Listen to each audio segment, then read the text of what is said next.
Hello friends, welcome to only eyes Hindi. आज के इस क्लास में हम बात करने वाले हैं स्वतंत्र भारत में राजनीति में कांग्रेस प्रणाली की चुनौतियां और उसकी पुनर्स्थापना की। देखो, ये वो दशक होगा जिसकी आज हम चर्चा करने वाले हैं जब कांग्रेस जो है अब पहली बार कमजोर पड़ेगी। पहले हम बात कर चुके हैं, जो सेकंड चैप्टर था, कि किस तरह से एक दल का जो प्रभुत्व है लंबे समय तक बना रहता है। शुरुआत के जो 3 चुनाव है कांग्रेस के लिए कोई बड़ा चैलेंज नहीं था, कोई अपोजिशन में नहीं था।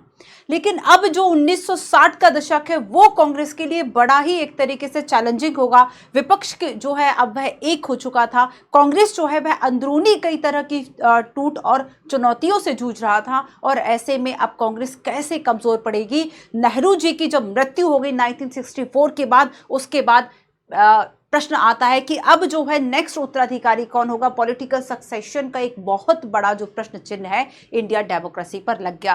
कैसे उसको सॉर्ट किया जाएगा, क्या भारत लोकतंत्र के रूप में सरवाइव कर पाएगा, बड़ा क्वेश्चन मार्क था। नेहरू के बाद शास्त्री, शास्त्री के बाद इंदिरा जी आती हैं।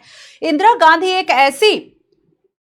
गांधी जब पीएम बनी, देश की पहली महिला प्रधानमंत्री थी, और कैसे उनके जो डिसीजंस थे, चाहे प्रीवी पर्स को समाप्त करना हो या फिर कांग्रेस का जो विभाजन हुआ उसमें उनकी क्या नीति और सारी चीजें रहेंगी, उस सभी को हम पढ़ेंगे। और बाद में हम देखेंगे कि शुरुआत में कांग्रेस कमजोर हुई और बाद में कैसे आखिर उसने खुद को पुनर्स्थापित कर दिया। लेकिन अब जो पुनर्स्थापना का रूप था वो पहले वाला नहीं था, अब कुछ जो नेचर है वह बदल चुका था।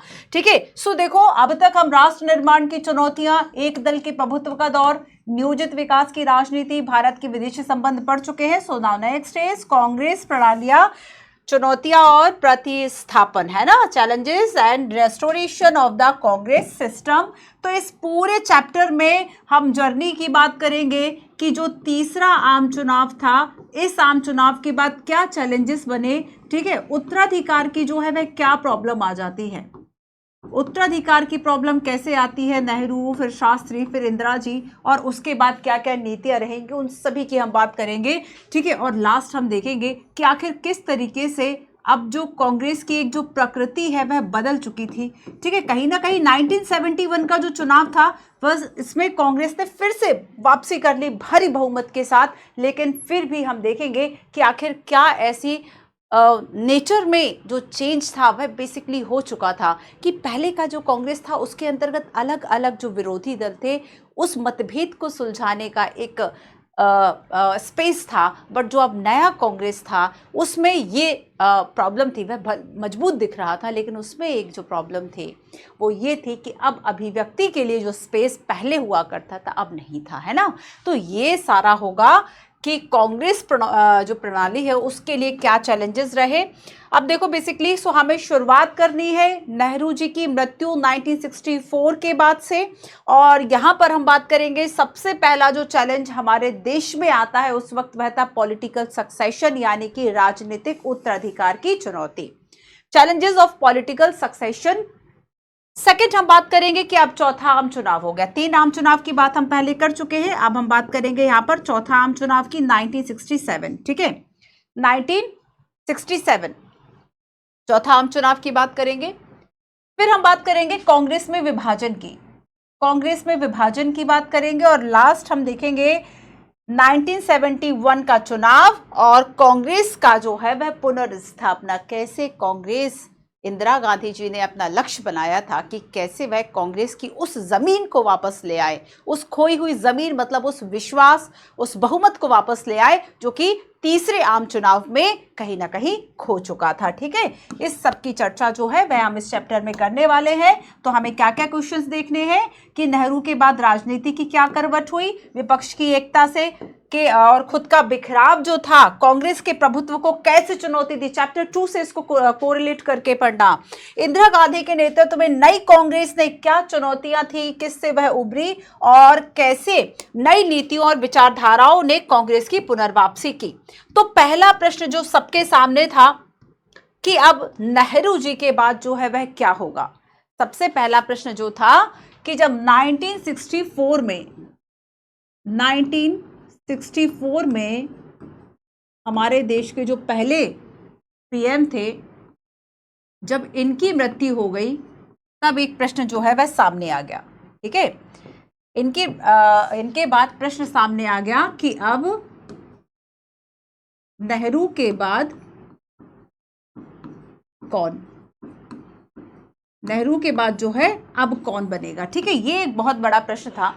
बेसिकली हुआ क्या था कि जो भी नव स्वतंत्र देश थे ना, मतलब जिन्होंने नई नई आजादी हासिल की थी, ऐसे देशों में क्या हुआ था कि ये जो एक लोकतांत्रिक, एक हम उत्तराधिकार के हस्तांतरण की बात करेंगे, ये आसानी से नहीं सुलझ पाया। तो देखो आशंका क्या क्या क्या थी नेहरू जी के बाद, नेहरू जी की मृत्यु के बाद एक जो आशंका थी कि क्या अब लोकतंत्र कायम रह पाएगा, क्या जो लोकतंत्र है जो स्थापित हम कर रहे थे, क्या ये कायम रह पाएगा। क्योंकि बहुत सारे ऐसे देश थे जो अपने उत्तराधिकार का जो फैसला था उसको लोकतांत्रिक ढंग से हल नहीं कर पाए थे, या तो उसमें सेना का शासन हो गया था, या किसी और देश का कब्जा हो गया था, या अराजकता हो गई थी। इन चीजों से डर लग रहा था कि अब आखिर जो नेक्स्ट है वह क्या होगा। ठीक है, सो क्या लोकतंत्र कायम रहेगा, एक बड़ा प्रश्न जो है वह हमारे सामने आया। आशंका यही थी कि क्या सेना जो है वह राजनीतिक भूमिका में आ जाएगी या फिर क्या होगा। सो इसी कारण से 1960 का जो दशक था, 1900 बहुत चैलेंजेस थे, इसलिए 1960 का जो दशक था उसको क्या कहा गया, खतरनाक दशक था। कहीं ना कहीं एक परीक्षा थी, कहीं ना कहीं क्या थी, एक परीक्षा थी। अब नेक्स्ट ये था सेकंड, देखो क्या हुआ। अच्छा, खराब दशक में एक दो पॉइंट्स और हैं कि इसे खतरनाक दशक इसलिए भी कहा गया था क्योंकि इस समय जो है गरीबी, अशिक्षा और भी बहुत सारी ऐसी प्रॉब्लम थी जो चल रही थी। गरीबी, अशिक्षा और भी बहुत सारी ऐसी प्रॉब्लम्स थी जो साथ साथ चल रही थी, जिनका हल किया जाना बहुत ज़रूरी था। असमानता, सांप्रदायिकता, और ऐसे में देखो प्रॉब्लम्स बहुत सारी थी। ठीक है, सांप्रदायिकता भी लिख लो, खत्म थोड़ी हुआ था भाई संप्रदायवाद, ये जो सांप्रदायिकता चल रही थी ये खत्म नहीं हुई थी। और ऐसे में हमारे पास दोहरी चुनौतियां थी कि क्या लोकतंत्र कायम रह पाएगा, और अगर लोकतंत्र बिखर गया इन समस्याओं का क्या होगा, कैसे हम इन समस्याओं का हल कर पाएंगे, एक बड़ी परेशानी थी। ठीक है, तो क्या आने वाली जो कठिनाइयां थी उसके लिए कोई जो सॉल्यूशन है वह हम बेहतर तरीके से सोच पाते। तब दूसरी बात हमारे सामने आती है, सेकंड आता है नेहरू के बाद शास्त्री। नेहरू के बाद शास्त्री। ठीक है, अब ये जो है वह पीएम बने। जो कांग्रेस के बड़े बड़े नेता थे उन सब ने आपसी एक सलाह मशवरा करके जो उस वक्त वरिष्ठ नेता थे उन्हें क्या किया, अपना नेक्स्ट पीएम चुन लिया। तो शास्त्री जी जो है वह पीएम बन गए, है ना। देखो शुरुआत की अगर हम पॉलिटिशियंस की बात करें तो उनकी मोरल वैल्यूज ज्यादा हुआ करते थे। जैसे कि एक रेल दुर्घटना हुई थी, उस वक्त ये रेल मंत्री थे और इन्होंने अपनी नैतिकता के आधार पर एक इस्तीफा दे दिया था कि जिस जिम्मेवारी के लिए मैं था मैं उसको कंप्लीट नहीं कर पाया, मैं उसको फुलफिल नहीं कर पाया। तो देखो बेसिकली बच्चों, जब शास्त्री जी जो है वह पीएम बनते हैं, जब शास्त्री जी जो है वह नेक्स्ट पीएम बनते हैं, ये निर्विवाद नेता थे। ऐसा नहीं था कि कोई दो लोगों के बीच में आपने चूज करा था कि नहीं इनको चुने या किसी और को चुने। तो यहां पर बेसिकली एक निर्विवाद नेता के रूप में जो है वह शास्त्री जी को चुना गया। और इनकी अगर हम बात करें, देखो ये हम नेहरू जी के बाद जो है वह शास्त्री जी आ गए। अब यहां पर देखो नेहरू के बाद शास्त्री, और 1964 का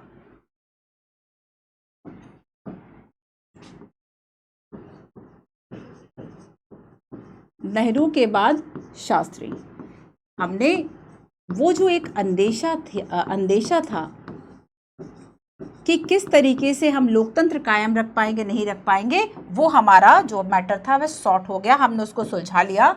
लेकिन हम देखेंगे कि जब नेहरू जी के बाद जो है वह शास्त्री जी आते हैं, जो कि 1964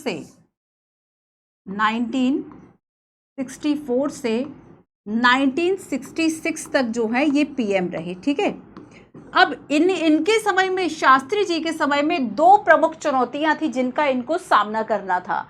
एक तो चुनौती थी, ठीक है, दो चैलेंजेस थे मुख्य रूप से, और आप देखेंगे कि इन्होंने दोनों ही चुनौतियों का जो सामना है, देखो बेसिकली काम सब करते हैं बट क्रेडिट किसको मिलता है?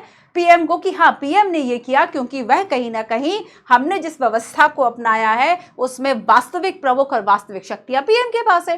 तो यहां पर इसलिए क्या करते हैं कि चैलेंजेस भी है तब भी वह पीएम के लिए, और अगर उससे ठीक तरीके से ओवरकम हो गए, सक्सेस मिल गई, तब वह भी पीएम की है। तो यहां पर क्या हुआ कि नेहरू जी के बाद जब शास्त्री जी आए, दो बड़ी चुनौतियां थी। पहला इसमें जो चैलेंजेस था कि चीन से जो युद्ध हुआ था, देखो चीन से युद्ध हमारा 62 में हो चुका है, ठीक है। तो चीन युद्ध के कारण जो आर्थिक बोझ और कठिनाइयां थी उनसे जूझना था।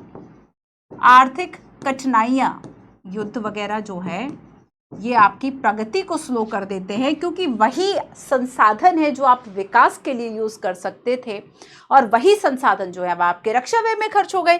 तो और इतना स्ट्रांग भी नहीं था इंडिया, अगर हम कंपैरिजन करें तो इतना स्ट्रांग भी नहीं था कि वह इन दोनों चीजों का बराबर से जो खर्च है वो उठा लेता। तब ऐसे में क्या हुआ कि चीन युद्ध के कारण जो आर्थिक कठिनाइयां थी इनसे उबरने की कोशिश ही कर रहा था भारत, और इसके अलावा अब पड़ गया सूखा। सर मुंडते ही ओले पड़ना, कहावत सुनी आपने।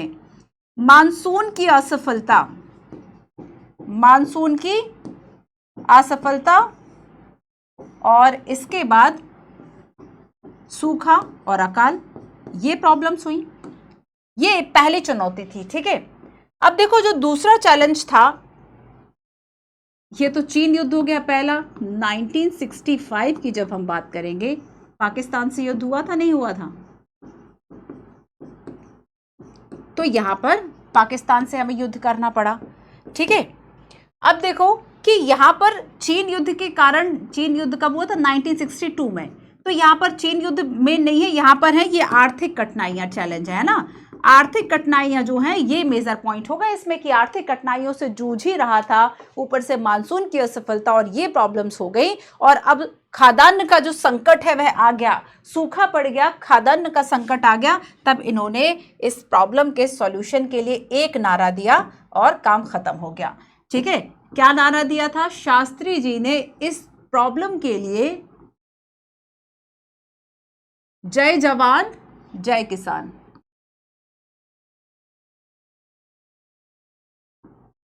जय जवान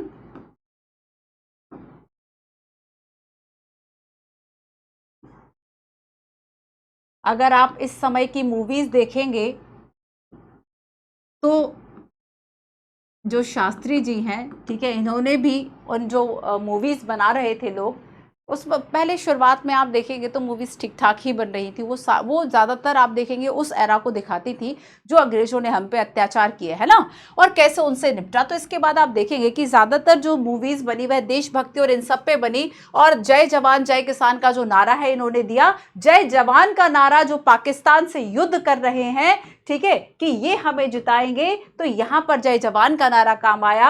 और जय किसान मतलब जो किसान हैं वो अब खाद्यान्न उत्पादन करेंगे, और ऐसे में हम इस तरह की अकाल और सूखे की जो स्थिति है उससे हम निपट पाएंगे, ठीक है। तो यहां पर इन्होंने एक जो दृढ़ संकल्प लिया जय जवान जय किसान का, ये इन प्रॉब्लम्स के सॉल्यूशन का एक जो तरीका है वह दिखाता है। अब देखो आगे क्या हुआ।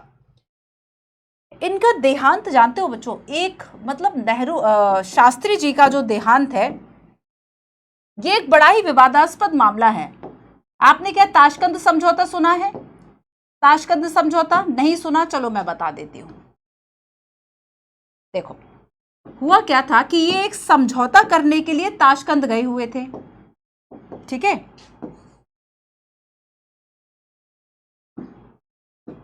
10 जनवरी 1966,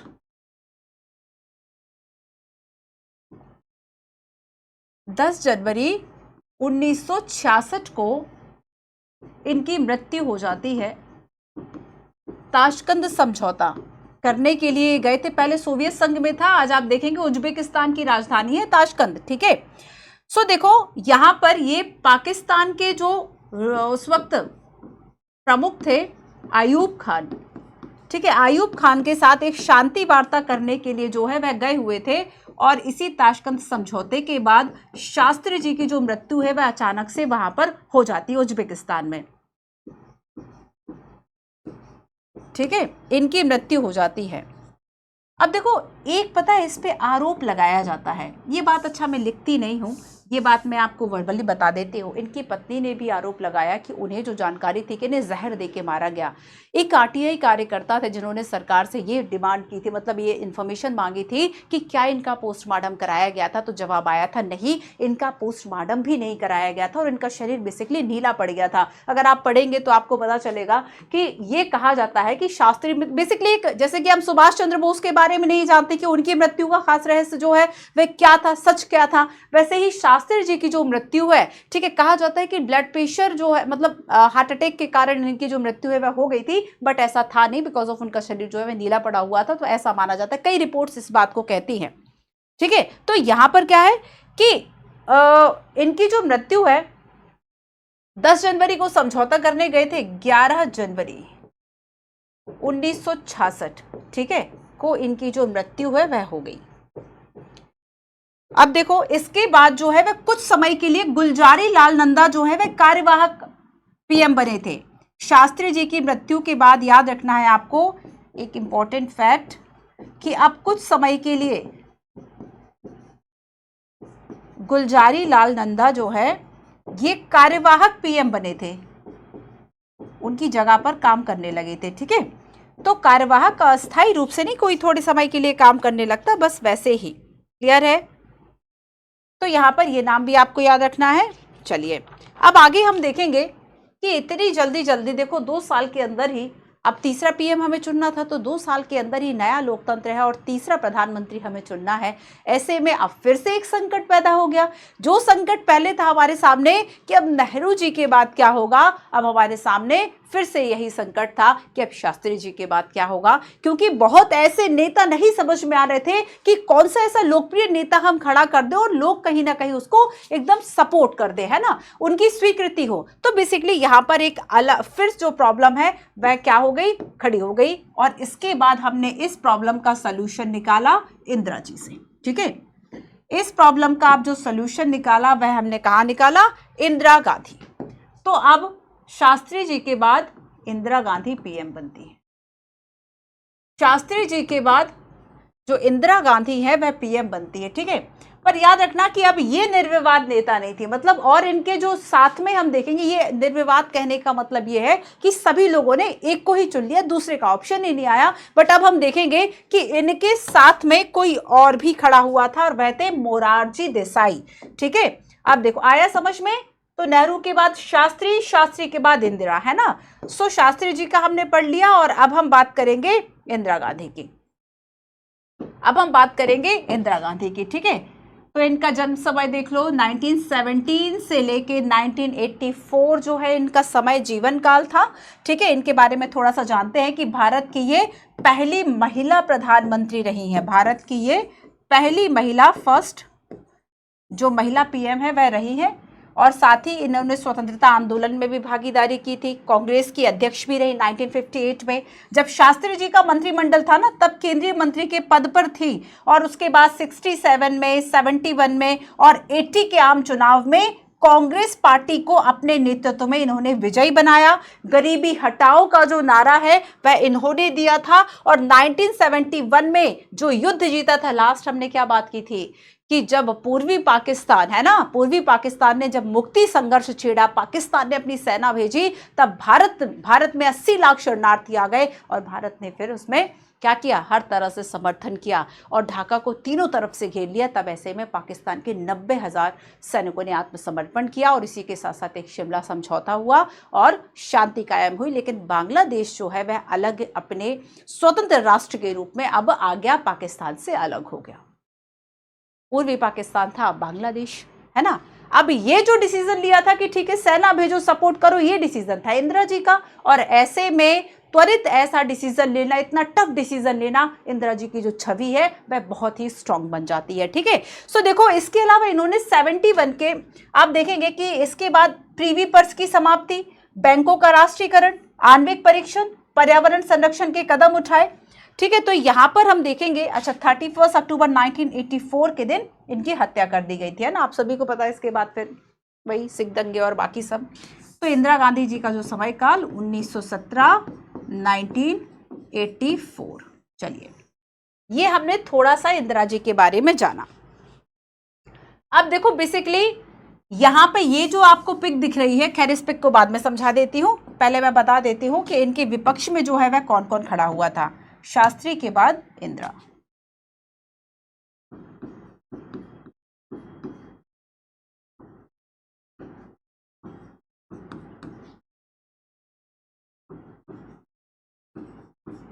शास्त्री के बाद इंदिरा, ठीक है।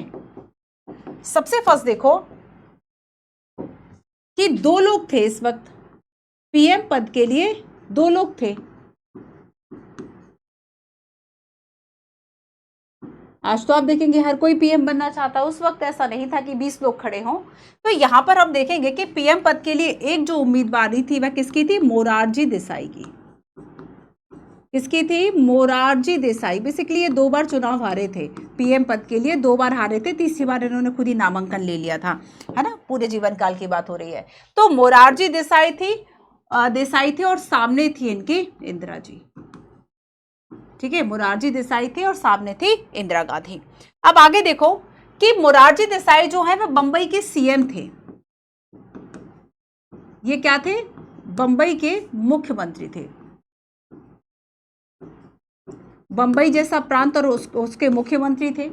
वैसे में इनकी भी जो हम कह सकते हैं कि कोई प्रश्न चिन्ह नहीं था योग्यता पर। और इंदिरा गांधी कांग्रेस की अध्यक्ष रही और नेहरू जी की पुत्री थी,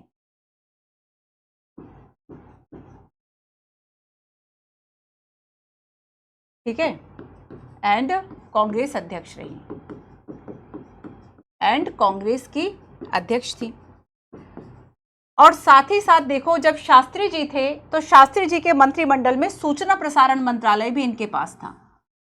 शास्त्री मंत्रिमंडल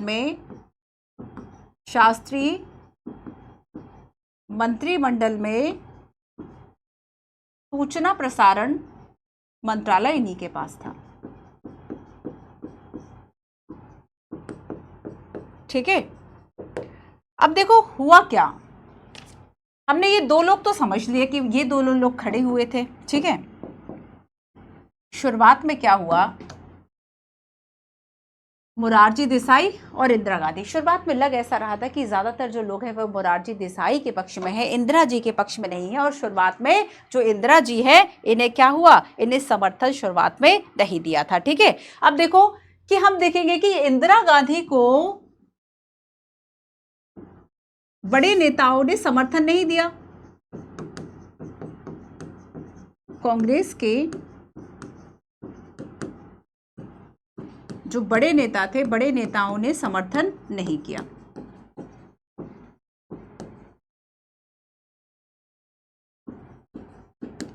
लेकिन हुआ क्या, एक गुप्त मतदान कराया गया, सांसदों का गुप्त मतदान किया गया। गुप्त मतदान करा के इनको क्या किया, जिता दिया गया, ठीक है।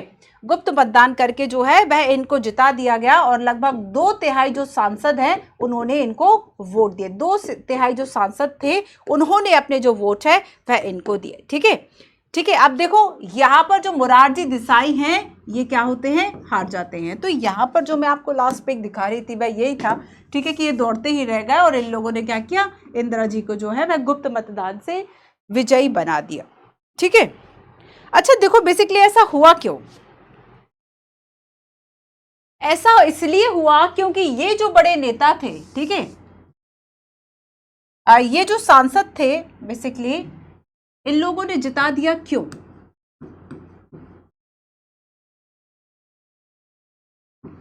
तो उन्हें ये लगा कि इंदिरा जी को जो है वह अनुभव नहीं है। इन्हें क्या लगा, उल्टा हो गया, लेकिन इन्हें लगा कि जो इंदिरा जी हैं वो अनुभवहीन है ना, उन्हें राजनीति का जो है वह अनुभव नहीं है और ऐसे में वह उनकी सलाह मशवरों से काम करेंगी।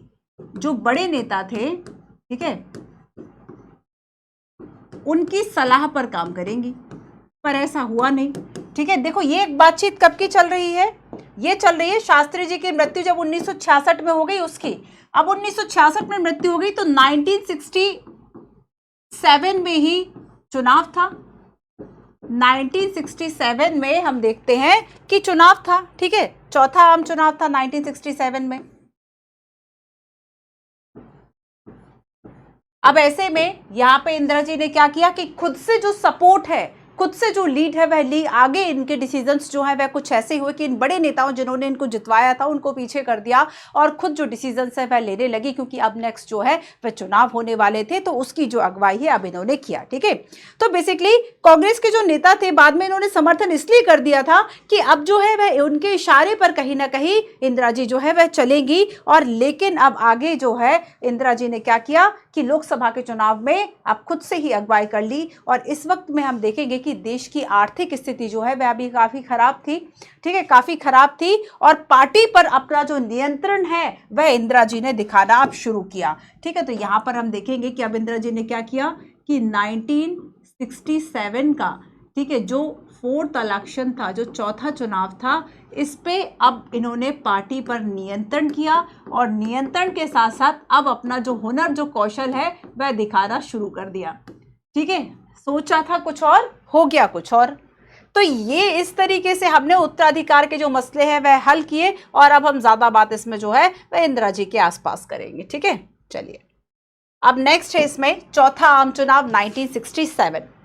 चौथा आम चुनाव 1967। ठीक है, तो देखो 1967 पहले हम पढ़ चुके कि 52 के बाद पूरे देश में कांग्रेस पार्टी का राजनीतिक दबदबा था और 67 के चुनाव में इस प्रवृत्ति में गहरा बदलाव जो है वह आ गया था। ठीक है, अब ये जो पूरी बात है इसको समझने के लिए हमें 4-5 पॉइंट्स को समझना होगा कि पहली बात तो हम ये समझ लें कि उस वक्त के जो चुनाव है उसके संदर्भ क्या थे। इसका मतलब ये था कि इस वक्त जब चुनाव हुए उस वक्त की परिस्थितियां क्या थी, चुनाव संदर्भ क्या थे, परिस्थितियां क्या थी। दूसरा हम इसमें देखते हैं गैर कांग्रेसवाद का जो कॉन्सेप्ट है ये कैसे आ गया। चुनाव का जनादेश, इसका मतलब है कि जो परिणाम आया है इसका वह परिणाम क्या हुआ। चौथा हम इसमें देखते हैं कि परिणाम कुछ ऐसा हुआ कि जब कांग्रेस को एक मत ऐसे नहीं मिला कि बस बहुमत से वही जीती, तब जरूरत पड़ी कि बाकी लोगों से भी गठजोड़ की जाए और ऐसे में गठबंधन की जो सरकार है वह अस्तित्व में आने लगी। और फिर उस वक्त की राजनीति में एक बड़ा ही एक ट्विस्ट देखा गया, क्योंकि कई जगह की जो सरकारें हैं वह गिरने और बदलने लगी केवल एक कारण से, दल बदल, है ना, कि एक जो विधायक या जो नेता है जिस पार्टी से जीता, जिस पार्टी से लड़कर जीता और उसके बाद उसे छोड़कर कुछ समय के लिए केवल अस्थिर सरकार करने के लिए किसी और में शामिल हो गए, तत्कालिक लाभ लेने के लिए किसी और में शामिल हो गया। तो ये पूरी चीजें जो है वह आपको चौथे आम चुनाव में समझनी है। ठीक है, सबसे पहला तो देखो चुनाव का संदर्भ हम देखेंगे। चुनाव का संदर्भ हम देखेंगे कि आखिर चुनाव की परिस्थितियां जो है वह क्या थी। ठीक है, 1967 चौथा आम चुनाव, 1967 चौथा आम चुनाव, और इसमें संदर्भ देखते हैं हम, चुनावी संदर्भ, राजनीतिक परिस्थितियां। ठीक है,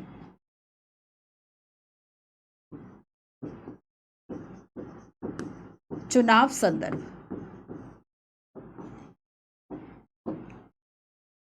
देखो यहां पर क्या हुआ इसके बाद कि 2 पीएम का जल्दी जल्दी से चेंज हो जाना, 2 पीएम का देहावसान जो है वह हो जाना, 64 में नेहरू जी और 67 में शास्त्री जी।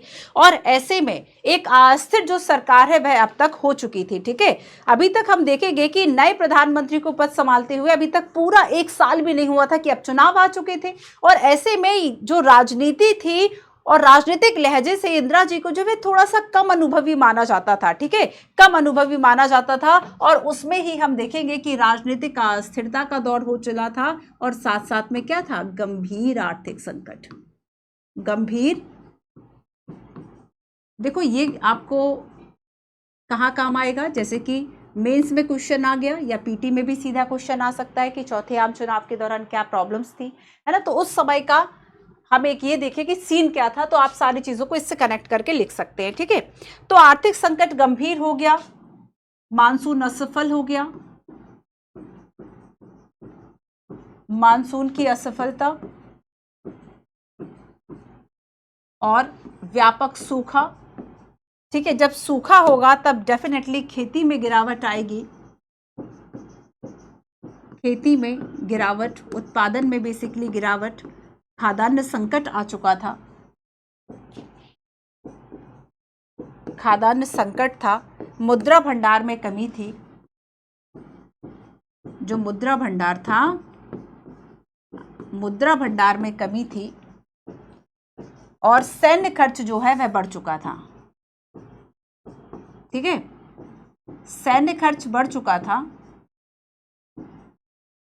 सैन्य खर्च में बढ़ोतरी, ये जो है वह उस वक्त के बढ़ोतरी सर्कमस्टांसेस थे। अब देखो, अब इस तरह की परिस्थितियों में इंदिरा गांधी ने एक पहला कदम उठाया था। इस तरह की परिस्थितियां जब चल रही थी तब इंदिरा गांधी ने अपना कौशल दिखाते हुए क्या किया, एक पहला कदम उठाया और इसमें रुपए का अवमूल्यन उन्होंने कर दिया, डिवैल्यूएशन ऑफ रूपी, डिवैल्यूएशन। ठीक है, डिवैल्यूएशन कर दिया उन्होंने, रुपए का अवमूल्यन कर दिया, रुपए का क्या किया, अवमूल्यन कर दिया। ठीक है, डिवैल्यूएशन ऑफ रूपी। अब देखो, जो $1 की अगर हम बात करें, पहले $1 के बराबर मान लीजिए अगर 5 रुपया था, ठीक है, तो अब $1 के मुकाबले अवमूल्यन के बाद क्या हो गया, $1 के मुकाबले 7 रुपया हो गया। तो ये जो है वह इंदिरा जी का पहला कदम था। अब इंदिरा गांधी के डिसीजंस को आप देखिएगा, ऐसे ही नहीं उन्हें आयरन लेडी कहा जाता है। तो चाहे 71 का बांग्लादेश युद्ध हो, ये तो आप सुन ही चुके हैं। तो इंदिरा गांधी का ये पहला कदम था,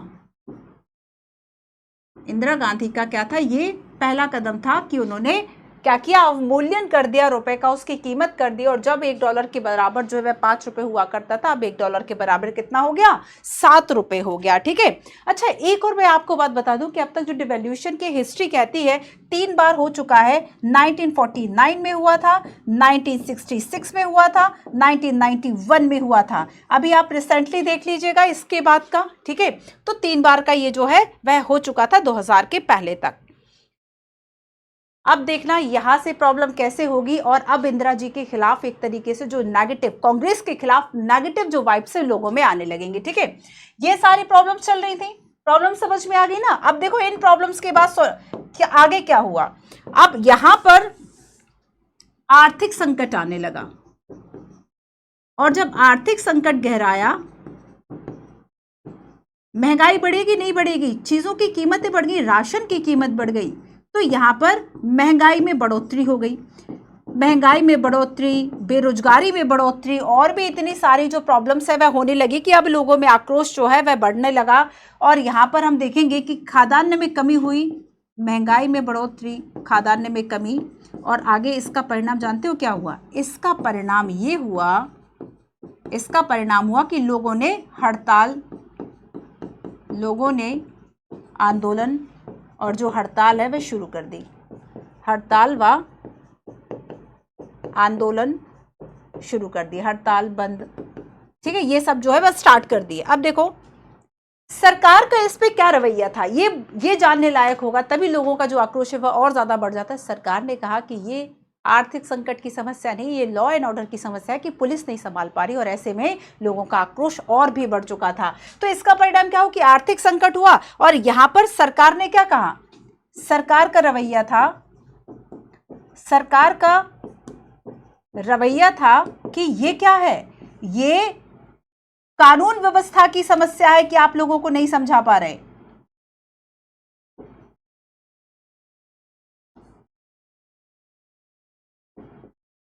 सरकार का रवैया ये था कि इस बंद और हड़ताल को कानून व्यवस्था की समस्या बताया, कानून व्यवस्था की जो समस्या है ये बताया। ठीक है, सरकार ने कहा कि ये कानून और व्यवस्था की समस्या है, ना कि जनता की बदहाली की अभिव्यक्ति है। और ऐसे में देखो जो साम्यवाद और समाजवादी पार्टियां हैं उन्होंने अब समानता के लिए जो संघर्ष है वह छेड़ दिया।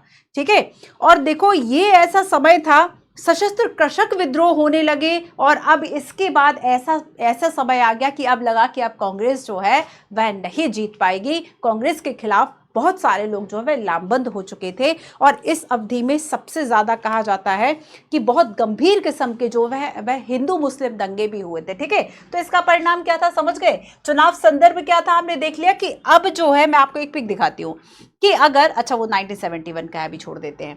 तो ये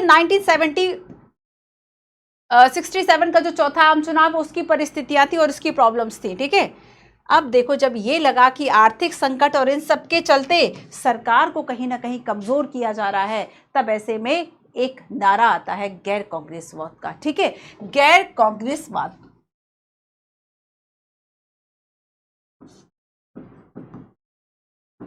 गैर कांग्रेसवाद। ठीक है, अब ये क्या था, देखो लगा कि अभी नहीं तो कभी नहीं, इसका मतलब अभी जब कांग्रेस इतनी कमजोर पड़ रही है, अगर अभी हम इसको हटा देंगे और खुद शासन कर देंगे तभी अच्छा। और ऐसा सोच के जो बाकी पार्टियां थी वह आपस में एक साथ आने लगी, क्योंकि अगर वो एक साथ नहीं आती तो उनके वोट बढ़ जाते। और ऐसे में ये कहा कि अब जो एकदम अपने कार्यक्रम और विचारधाराओं से अलग थे, अब वह सब क्या हो गए, अब जो है वह सब एकजुट हो जाते हैं। और यहां पर हम देखेंगे कि जो समाजवादी नेता थे राम मनोहर लोहिया, समाजवादी नेता जो राम मनोहर लोहिया थे, ठीक है, और यहां पर इन्होंने जो है वह इस रणनीति को गैर कांग्रेसवाद का जो नाम है वह दिया था। ठीक है, और इन्होंने ये कहा था कि चूंकि गैर कांग्रेसवाद का नारा देने के पीछे, रणनीति के पीछे सॉलिड रीजन थे कि एक तो कांग्रेस के अंदर ऑलरेडी इतने उठापटक चल रही है कि कोई इंदिरा जी को समर्थन दे रहा है, पहले समर्थन नहीं दे रहे थे, बाद में दे दिया, राम मनोहर लोहिया जी को समर्थन दे रहे, तो इस तरीके से मोरारजी देसाई है ना, नॉट राम मनोहर लोहिया। तो यहां पर हम देखें कि अंदरूनी जो एक फूट है वो पहले से हो चुकी थी, एक अंदरूनी जो फूट है बच्चों ये पहले से हो चुकी थी, और इसलिए इन्हें ये लगा कि इंदिरा गांधी को अनुभव नहीं है और कांग्रेस के अंदर ऑलरेडी जो प्रॉब्लम्स है वह चल रही है। जब कोई चीज अंदर से ऐसे टूट जाए कि बाहर से संगठन दिख रहा है पर अंदर से एक टूट हो गई है ना, चाहे किसी हम समाज की बात करें, अंग्रेजों ने इसका फायदा उठाया, बांटो और राज करो की नीति है ना, फूट करो और राज करो वाली नीति। तो यहां पर देखो ये प्रॉब्लम दिख रही थी, और इसलिए गैर कांग्रेसवाद की जो रणनीति है, और बेसिकली इन्होंने एक सैद्धांतिक तर्क भी दिया, केवल प्रॉब्लम तो समझ में आई कि हाँ ये प्रॉब्लम, इसलिए हम गैर कांग्रेसवाद जो प्रणाली है वह स्थापित कर सकते, सभी दल जो है वे एक हो गए जिनकी विचारधाराएं तक नहीं मिलती थी। और आगे उन्होंने ये कहा कि कांग्रेस का जो शासन है वह अलोकतांत्रिक शासन है, क्योंकि महंगाई इतनी बढ़ रही थी, लोग बंद हड़ताल कर रहे थे, सरकार उस पर उन पर कार्रवाई कर रही थी, क्योंकि सरकार का यह मानना था कि ये जो है वह मानसून की असफलता नहीं है या आर्थिक संकट की असफलता नहीं है, बल्कि लॉ एंड ऑर्डर की समस्या है। तो सरकार जो है उस पर सख्ती करे, पुलिस जो है वह उस पर सख्ती करे, जो बंद और हड़ताल हो रही थी उसको ठीक करे। तो यहां से यह कहा गया कि अब ये जो सरकार है वह अलोकतांत्रिक सरकार है, और इसलिए गैर कांग्रेसवाद का जो नारा है वह दिया गया। और उन्होंने कहा कि अब गैर कांग्रेसी जो दल है वह सब एक साथ आ जाए, गैर कांग्रेसी दल सब एक साथ आ जाए, हम लोकतंत्र को बचाएंगे। ठीक है, ये हो गया। चलिए तो देखो, आइए इनके बारे में थोड़ा सा जानते हैं। राम मनोहर लोहिया, ठीक है, तो सोशलिस्ट पार्टी और संयुक्त सोशलिस्ट पार्टी के नेता रहे, बाद में 63 से 67 तक लोकसभा सांसद थे, मैनकाइंड और जन के संस्थापक संपादक रहे, गैर यूरोपियन समाजवादी सिद्धांत के विकास में इन्होंने मौलिक योगदान दिया, विचारधारा का संयोजन गैर कांग्रेसवाद के रणनीतिकार यही थे, पिछड़े वर्गों को आरक्षण की वकालत और अंग्रेजी विरोध के अलावा ऐसे राजनीतिक नेता के रूप में चर्चित जिन्होंने नेहरू के खिलाफ एक तरीके से जो मोर्चा है वह खोला। ठीक है, क्लियर। चलिए तो देखो, गैर कांग्रेसवाद हो गया है ना, दो हो गए। अब तीसरा हम चले चुनाव का जनादेश पढ़ते हैं। चुनाव का जनादेश जो है वह आखिर क्या था। ठीक है, चलो देखो, आपको पता है 1952 से 1967, 1952 से 1967 का ये समय है जब आपको जो ये येलो पार्ट दिख रहा है ये सारा कांग्रेस शासित राज्य था। ये बात हो गई शुरुआत के 3 चुनाव की। अब यहां पर 1967 के चुनाव की बात है। ठीक है, यहां पर जो है ये चौथा आम चुनाव के बाद। अब देखो, तो यहां पर हम देखेंगे कि ये जो रेड वाला पार्ट है ना, ये जो रेड वाला पार्ट है ये वो था जिस पर कांग्रेस का शासन नहीं था, जिस पर कांग्रेस नहीं आई थी। ठीक है, तो अब देख रहे हैं आप कि अब जो है वह कितना चेंज हो गया, और 1967 के जो चुनाव का जनादेश या परिणाम था उसको राजनीतिक भूकंप की संज्ञा जो है वह दी गई, क्योंकि पहली बार ऐसा हुआ था जब कांग्रेस कहीं ना कहीं कम पड़ चुकी थी, एक तरीके से लोगों के बीच में उसकी लोकप्रियता कम हो गई थी। तो बेसिकली एक तरह से जो पहले था कि नहीं बस एक ही पार्टी है, बस उसी वही जीतेगी, उसी का वर्चस्व था, वो डोमिनेंस अब नहीं रहा। देखो हमने क्यों, जब चैप्टर्स बने एनसीईआरटी के, उसमें उसको भी बड़े अच्छे से बनाया गया कि पहले जब वर्चस्व था तो उसको हमने एक चैप्टर में पढ़ लिया, लेकिन ये एरा भी तो हमें पढ़ना है कि जब वर्चस्व जो है कांग्रेस का खत्म हुआ और चौथा आम चुनाव, तो ये सारे सर्कमस्टांसेस, परिस्थितियां, ये हम इस चैप्टर में पढ़ रहे हैं। ठीक है, तो देखो यहां पर कहा जाता है कि जो जनसंतोष था और राजनीतिक दलों का जो ध्रुवीकरण था, गैर कांग्रेसवाद था, कहीं ना कहीं उसका परिणाम था कि ये जो रेड साइड आपको दिखाई दे रही है, और ये जो रेड साइड है, देखो जैसे कि साउथ की बात करें और यहां पर हम देखें तो कितने सारे ऐसे राज्य थे जो कि कांग्रेस के हाथ से अब निकल चुके थे। कहा जाता था कि दिल्ली से हावड़ा अगर ट्रेन जाएगी ना, तो उसके बीच में कोई भी कांग्रेस राज्य जो है वह नहीं मिलेगा, ऐसा मजाक के संदर्भ में कहा जाने लगा। ठीक है, तो यहां पर राजनीतिक भूकंप की जो संज्ञा है इसे दी गई थी। क्लियर, राजनीतिक भूकंप की जो संज्ञा है वह इसे दी गई थी। और यहां पर आपको याद रखना है, इंदिरा गांधी के मंत्रिमंडल के आधे जो सदस्य वे चुनाव हार गए थे। ठीक है, 7 राज्यों में देखो कांग्रेस को 7 राज्यों में बहुमत नहीं मिला था और 2 में उसकी सरकार बन नहीं पाई थी। 7 राज्यों में जो बहुमत है वो नहीं मिला था। ठीक है, नहीं मिला था, याद रखना। और प्लस 2 राज्य और कर दो, 2 राज्य और जिसमें ये सरकार नहीं बना पाए, तो इस तरीके से जो 9 राज्य है टोटल, वो कांग्रेस के हाथ से निकल चुके थे। और इसलिए कहा जाता था कि दिल्ली से हावड़ा अगर जाना है, ठीक है, अगर आप दिल्ली से हावड़ा अगर जाएंगे तो यहां पर बीच में आपको कोई भी कांग्रेस शासित जो राज्य है उससे होकर ट्रेन नहीं गुजरेगी। ठीक है, अब आगे हम देखेंगे कि अब जो है वह गठबंधन का दौर कैसे आया। ठीक है, गठबंधन की बात हम यही कर लेते हैं, छोटी सी बात हमें करनी है। हम यहां पर अब गठबंधन की बात करेंगे कि अब वैसा बहुमत तो था नहीं कि जो कांग्रेस है वह एकदम पूर्ण वर्चस्व से, पूर्ण बहुमत से आ गई। और अब यहाँ पर जब 1967 में जो विरोधी दल थे कांग्रेस के, उन्होंने गठबंधन तो आपस में मतलब एकजुट तो वो पहले काफ़ी हो गए थे, लेकिन उन्हें भी जब जो वोट मिले थे वो नाकाफ़ी थे सत्ता में आने के लिए। और ऐसे में क्या हुआ कि किसी भी पार्टी को जो बहुमत है वह नहीं मिला, इसलिए जो गैर कांग्रेसी पार्टियां थी बेसिकली अब उन सब ने एकजुट होकर एक संयुक्त विधायक जो दल है वह बना लिया। गठबंधन संयुक्त विधायक दल, गैर कांग्रेसी पार्टियों ने क्या किया, गठबंधन करके संयुक्त विधायक दल जो है वह बना लिया। गैर कांग्रेसी सरकारों को इन्होंने क्या किया, समर्थन दिया, है ना। तो इस समय का जो हम ये कह सकते हैं राजनीति का एक महत्वपूर्ण जो पॉइंट था वह यही था। अब देखो इसमें कई कई आपको पता चले बहुत सारी ऐसी क्षेत्रीय पार्टियों का लिखा हुआ है किन किन आपस में जुड़ गई, वो आप इसकी इन्फॉर्मेशन जो है वह देख लीजिएगा। और अब हम चलते हैं लास्ट दल बदल की बात करेंगे। ठीक है, दल बदल की बात करेंगे। देखो दल बदल का जो कॉन्सेप्ट था इसमें बेसिकली हुआ यूं, दल बदल का मतलब क्या है कि आप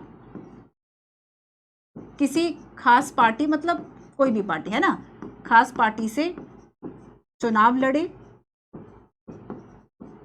खास पार्टी से चुनाव लड़े और चुनाव जीते, चुनाव लड़े और चुनाव जीते, और चुनाव जीतने के बाद आप इस दल को छोड़ दें।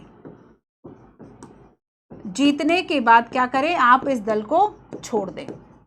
ठीक है, तो यहां पर दूसरे दल में शामिल हो जाए। और ऐसा करके जानते हो कांग्रेस की जहां 3 जगह सरकार थी वहां गिर गई, हरियाणा, एमपी और यूपी, ये 3 ऐसे स्टेट थे। अब यहां पर सरकार जो है वह इस वजह से क्या होने लगी, अस्थिर होने लगी। सरकार जो है वह क्या होने लगी बच्चों, अस्थिर होने लगी, क्योंकि हरियाणा, एमपी और यूपी, हरियाणा, एमपी और यूपी, इन तीनों राज्यों में इस तरह का दल बदल हुआ। और ऐसे में जो कांग्रेस सरकार थी उससे गैर कांग्रेस सरकार जो है अब वह आ चुकी थी। ठीक है, और 1967 में देखो ये कहावत चली इस समय की, आया राम गया राम। ठीक है, अब ये आया राम गया राम क्या था, बेसिकली देखो ये जो है एक नाम है गयालाल, गयालाल, जो कि हम देखेंगे कि ये हरियाणा के विधायक थे। 1967 के चुनाव के बाद ये जीते। ठीक है, अब इन्होंने राजनीतिक मतलब इन्होंने तो भाई एक कीर्तिमान ही बना दिया। एक पखवाड़े, पखवाड़े का मतलब होता है 15 डेज, एक पखवाड़े में 3 पार्टियां बदल ली। ठीक है, एक पखवाड़े मतलब 15 डेज। सरकार पखवाड़ा करके कुछ कुछ चीजों को लाती है, जैसे कि कोई जागरूकता हो या फिर यातायात हो तो पखवाड़ा मतलब 15 डेज होता है और उन्होंने 15 डेज में जो है वह 3 बार इधर उधर हो गए। ठीक है, तो इन्होंने क्या किया कि पहले वह कांग्रेस से चले गए यूनाइटेड फ्रंट में, फिर वे कांग्रेस में लौटे और कांग्रेस से लौटने के केवल 9 घंटे के बाद दोबारा यूनाइटेड फ्रंट में चले गए। कहा जाता है कि जब गयालाल ने यूनाइटेड फ्रंट छोड़कर कांग्रेस में आने की मंशा जाहिर की तो कांग्रेस के नेता थे वीरेंद्र सिंह, है ना, राव वीरेंद्र सिंह।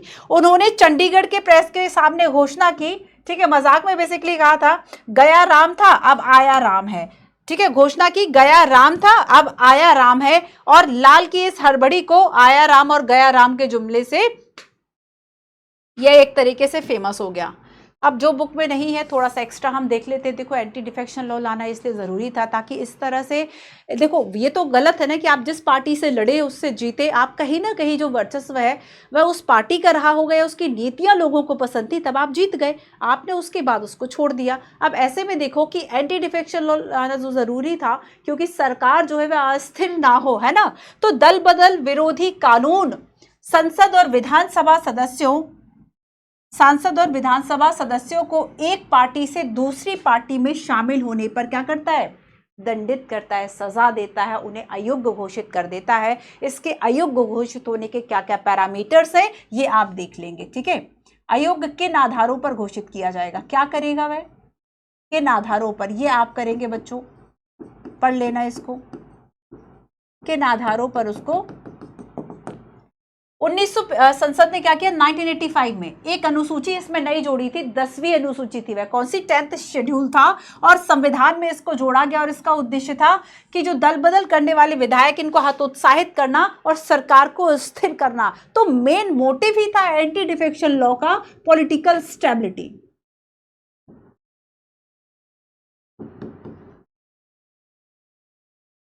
पॉलिटिकल स्टेबिलिटी है ना, राजनीतिक स्थिरता को लेकर आना, ये एंटी डिफेक्शन लॉ का मुख्य उद्देश्य था। अब देखो 10वीं अनुसूची, इसके लिए संविधान संशोधन किया गया था 52वां संविधान संशोधन इसको कहा जाता है। यूपीएससी इसको पूछ चुकी है कि संविधान संशोधन, है ना। तो 52वां संविधान संशोधन था फ्रेंड्स और 1985 में हुआ था, संविधान में शामिल किया और यहाँ पर राजनीतिक दल में दल बदल के आधार पर जो निर्वाचित सदस्य उसको अयोग्यता के लिए जो प्रावधान है वह निर्धारित किए गए थे। अब ये प्रावधान क्या है ये आपका काम होगा। ठीक है, तो किन आधारों पर, ये मैंने आपको होमवर्क दिया, कर लोगे इतना। चलो अब देखो एक क्वेश्चन देखो जरा, दल बदल विरोधी कानून के संबंध में निम्न पर विचार कीजिए। बताओ जरा क्या आंसर होगा इसका।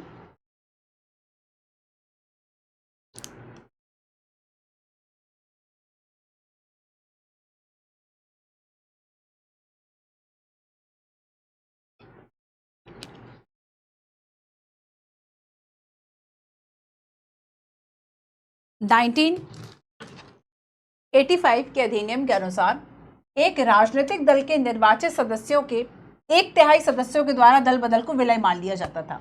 देखो पहले ऐसा था कि दल बदल में एक संख्या रखी गई थी कि अगर इतने लोग जाएंगे तब उनको अयोग्य घोषित किया जाएगा, लेकिन अगर इतनी संख्या में लोग जाएंगे तो उसको दल बदल नहीं बल्कि उसमें विलय होना माना जाएगा, उसमें पार्टी की सहमति मानी जाएगी और ऐसे में हम उसको अयोग्य घोषित नहीं करेंगे। तो यहाँ पर 1985 में क्या था कि 1/3 सदस्य जो है ये अगर दल बदल कर ले, ए पार्टी से बी में चले जाए, तब इसे क्या है, इसे विलय माना जाता था। 91 एक संविधान संशोधन पूछा गया है यहाँ पे कि 91 जो संविधान संशोधन था जो कि 2003 में हुआ था, इसमें दल बदल विरोधी कानून में एक राजनीतिक दल को किसी अन्य राजनीतिक दल या उसके साथ विलय करने की अनुमति दी गई, बस कम से कम अब यहाँ पे 2/3 सदस्यों। तो 1985 क्या कह रहा है, 1985 कह रहा है कि दल बदल को विलय कब माना जाएगा, जब 1/3 सदस्य हो। यहाँ पर 1/3 मेंबर्स की बात हो रही है और यहाँ पे 2003 क्या कह रहा है, 2003 जो कि क्या है आपका 91 संविधान संशोधन है, इसमें यह कहा गया है कि अब जो है वह 2/3 होने चाहिए। क्या होने चाहिए, 2/3। तो ये दोनों ही जो स्टेटमेंट है वह कैसे हैं, राइट है ना। सो यहाँ पर 1 और 2 दोनों जो है वह राइट है। ये इंपॉर्टेंट पॉइंट्स इस तरह के आपको याद रखना है। ठीक है, तो ये हमारा दल बदल, एंटी डिफेक्शन लॉ, चौथे आम चुनाव के जनादेश, गैर कांग्रेसवाद और उस वक्त की परिस्थितियां हो गई, तो चौथा आम चुनाव आपका कंप्लीट हो गया। ठीक है, चौथा आम चुनाव जो है वह आपका कंप्लीट हो गया। ये दोनों हमारे कवर हो गए, उत्तराधिकार की चुनौती और चौथा आम चुनाव। अब हम बात करेंगे कांग्रेस में विभाजन के, split in the Congress. Congress में विभाजन, स्प्लिट इन द कांग्रेस, किन आधारों पर हुआ? सबसे पहली बात, किन आधारों पर हुआ? पहले इस पैराग्राफ को पढ़ लेते हैं ना, जो स्टार्टिंग में, इसके बाद शुरू करते हैं। हमने देखा कि 67 के चुनाव के बाद कांग्रेस में कांग्रेस की सत्ता कायम, केंद्र में कांग्रेस की सत्ता कायम रही, लेकिन उसके पहले जितना बहुमत हासिल उसे नहीं था। पहले बहुत ज्यादा बहुमत मिलता था, अब कम मिला। साथ ही अनेक राज्यों में इस पार्टी के हाथ में सत्ता जाती रही, जैसे कि हमने देखा कि 9 राज्य ऐसे थे जो कांग्रेस के हाथ से निकल गए थे, और दिल्ली से हावड़ा तो सीधी कहावत थी। सबसे महत्वपूर्ण बात यह थी कि चुनाव के नतीजों ने यह साबित किया कि कांग्रेस को चुनाव में हराया जा सकता था। पहले समटाइम्स क्या लगता है कि बहुत ज्यादा ऐसा लगता था कि नहीं, किसी को हराया ही नहीं जा सकता। एक वो टेंडेंसी, एक वो दिमाग में बैठ जाता ना कि नहीं, ये बहुत पावरफुल है, ये बहुत स्ट्रांग है, हम इसको नहीं हरा सकते। लेकिन एक बार जब उसको हरा दे तब ऐसा लगता है जैसे जब अंग्रेजों को एक बार हराया गया, आप हिस्ट्री में पढ़ेंगे, जब अंग्रेज कुछ लड़ाइयां हारे, उसके बाद ये विश्वास जो है वह राजाओं में आ गया, वह भारतीयों में आ गया कि नहीं, ये ऐसे नहीं है कि हम इन पे जीत नहीं सकते, हम भी इनसे जीत सकते हैं। तो ये विश्वास बहुत जरूरी होता है। जैसे बहुत सारे लोगों को लगता है कि हम यूपीएससी नहीं निकाल सकते, और वही आपको लगे कि नहीं, कहीं ना, अगर आपका प्रीलिम्स भी हो गया तो आपके अंदर एक उत्साह आ गया, एक विश्वास आ गया कि नहीं, मैं निकाल सकता हूं, है ना। तो वही हम देखेंगे कि अब विश्वास किस में आ गया? गैर कांग्रेस में आ गया, कि कांग्रेस को भी हराया जा सकता है। बहरहाल अब भी कांग्रेस का विकल्प नहीं, देखो विकल्प इसलिए नहीं था क्योंकि ऐसा कोई गठबंधन, ऐसी कोई पार्टी प्रॉपर रूप से सामने नहीं आया था जिसका कोई प्रॉपर संगठन हो, प्रॉपर एजेंडा हो, प्रॉपर विचारधारा हो। ये प्रॉब्लम थी। राज्यों में बनी जो ज्यादातर, देखो जो 9 राज्य में गैर कांग्रेसी सरकार बनी थी ना, वो ज्यादा तरीके से, सही तरीके से शासन नहीं कर पाई थी, और कहीं ना कहीं केंद्र में तो कांग्रेस है ना अब भी, तो थोड़ा वर्चस्व तो उसका था ही कहीं ना कहीं। ऐसे में क्या हुआ कि हम देखेंगे कि जब गैर कांग्रेसी गठबंधन की जो सरकारें थी वे ज्यादा दिन नहीं चल पाई, अस्थिरता हो गई, और ऐसे में अधिकांश जगहों पर तो राष्ट्रपति शासन लग गया। ठीक है, तो नए सिरे से गठबंधन पड़े, बहुमत को या राष्ट्रपति शासन लागू करना पड़ा। ये परिस्थितियां थी कांग्रेस में विभाजन के पहले। ठीक है, चलो अब हम बात करेंगे यहां पे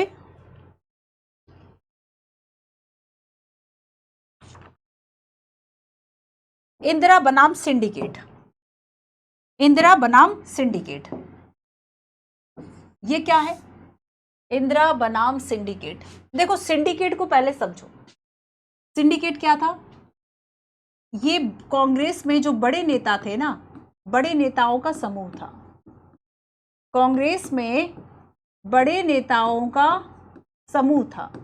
ठीक है, और बेसिकली इनका एक नियंत्रण था, इनकी चलती थी। इनका क्या था? पार्टी पर, संगठन पर जो है वह अच्छा खासा नियंत्रण था। ठीक है, और जैसे कि इसमें एग्जाम्पल है के कामराज। के कामराज इन लोगों की चलती थी कहीं ना कहीं। के कामराज ही वही है जिन्होंने शास्त्री जी को और बाद में इंदिरा जी को सपोर्ट किया था। ठीक है, तो ये देखो, मद्रास से तमिलनाडु की हम बात करें आधुनिक, तो ये मुख्यमंत्री रहे मद्रास प्रांत में शिक्षा का प्रसार करने के लिए। और जो आप मिड डे मील की बात करते हैं, मिड डे मील है ना, दोपहर का जो भोजन है, ये लागू कराने के लिए प्रसिद्ध है। आप तक हो सकता है कई स्टूडेंट्स को ये ना पता हो कि जो दोपहर का भोजन सरकार देती है ना, जो राइट टू फूड में अब शामिल हो चुका है, ये के कामराज जो कांग्रेसी नेता थे, और इनका ये विचार था। ठीक है, तो इन्होंने 1963 में एक प्रस्ताव रखा था कि सभी वरिष्ठ कांग्रेसी नेताओं को इस्तीफा दे देना चाहिए, ताकि युवा पार्टी जो है, वह युवा जो कार्यकर्ता है वह अब कमान संभाल सके। ठीक है, और इसे कामराज योजना के नाम से भी जाना गया था। तो ये कौन थे? ये थे के कामराज, है ना, जिन्होंने पहले शास्त्री जी को और बाद में इंदिरा जी को समर्थन दिया। अब देखो, कहीं ना कहीं इंदिरा जी को क्यों सेलेक्ट किया था इन लोगों ने? इंदिरा जी को जो सिंडिकेट था, सिंडिकेट मतलब समझ गए, बड़े नेताओं का समूह, उसके लिए हमने एक वर्ड दे दिया सिंडिकेट, है ना। तो सिंडिकेट ने इंदिरा जी को पीएम बनाने के लिए कहा। क्यों? क्योंकि ये सलाह पर काम करेंगे, क्योंकि ये सिंडिकेट की सलाह पर काम करेंगे। पर बहुत जल्दी जो इंदिरा जी हैं उन्होंने अपने स्किल्स दिखाने शुरू कर दिए, अपनी नेतृत्व क्षमता जो है वह दिखानी शुरू कर दी। ठीक है, पार्टी के इन लोगों से सलाह नहीं ली। अब देखो इंदिरा जी ने क्या किया, पार्टी के बाहर के लोगों को सलाहकार रखा, गैर कांग्रेसी लोगों को, जो पार्टी में नहीं थे बड़े नेता, पार्टी के जो बाहर के लोग थे उन्हें सलाहकार रखा, उन्हें मंत्रिमंडल में शामिल किया। अब इससे जो सिंडिकेट है वह खफा तो हो ही चुकी थी, इससे जो सिंडिकेट है वह क्या हो चुकी थी बच्चों, खफा हो चुकी थी, है ना। सो जब देखो धीरे धीरे करके इंदिरा जी का एक उद्देश्य तो था कि कैसे मैं जो है वह सेंटर पॉइंट में आऊं, और इन्होंने धीरे धीरे करके सिंडिकेट को साइड कर दिया। धीरे धीरे क्या किया, बड़े नेताओं पर अपनी निर्भरता कम करते हुए, अब नहीं पूछना कुछ, खुद से करना है काम, तब ऐसे में धीरे धीरे जो सिंडिकेट था उसे क्या किया, हाशिए पर ला दिया, उसे हाशिए पर ला दिया। ठीक है, अब देखो इनके सामने थी दो चुनौतियां, इंदिरा गांधी के सामने दो चैलेंजेस थे इस समय। कौन से चैलेंजेस थे, आओ देखते हैं।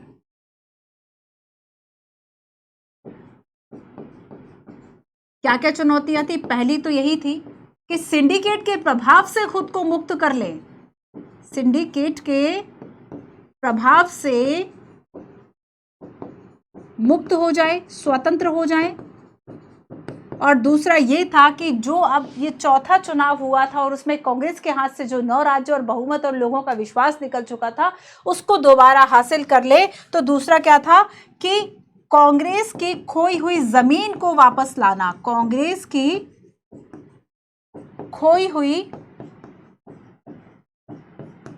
जो जमीन है, जमीन को हासिल करना दोबारा। ठीक है, ये इनके लक्ष्य रखे। अब देखो अब इन्होंने क्या किया, ठीक है, अब इन्होंने क्या किया बच्चों, इन्होंने कहा कि अब देखो कहीं ना कहीं जब बाहर के लोगों को रखा तो अब यहाँ पर जो सिंडिकेट और इंदिरा गांधी जी थी, इन दोनों के बीच में क्या हुआ, एक जो संघर्ष है वह छिड़ गया। और बेसिकली इंदिरा जी ने बड़ी खूबसूरती से कहा कि ये सत्ता का संघर्ष नहीं है, ये विचारधारा का संघर्ष है। ये किसका संघर्ष है, ये विचारधारा का संघर्ष है। ठीक है, तो अब एक और पॉइंट देख लो, यहीं पर बता देती हूँ, ज्यादा समझ में आएगा।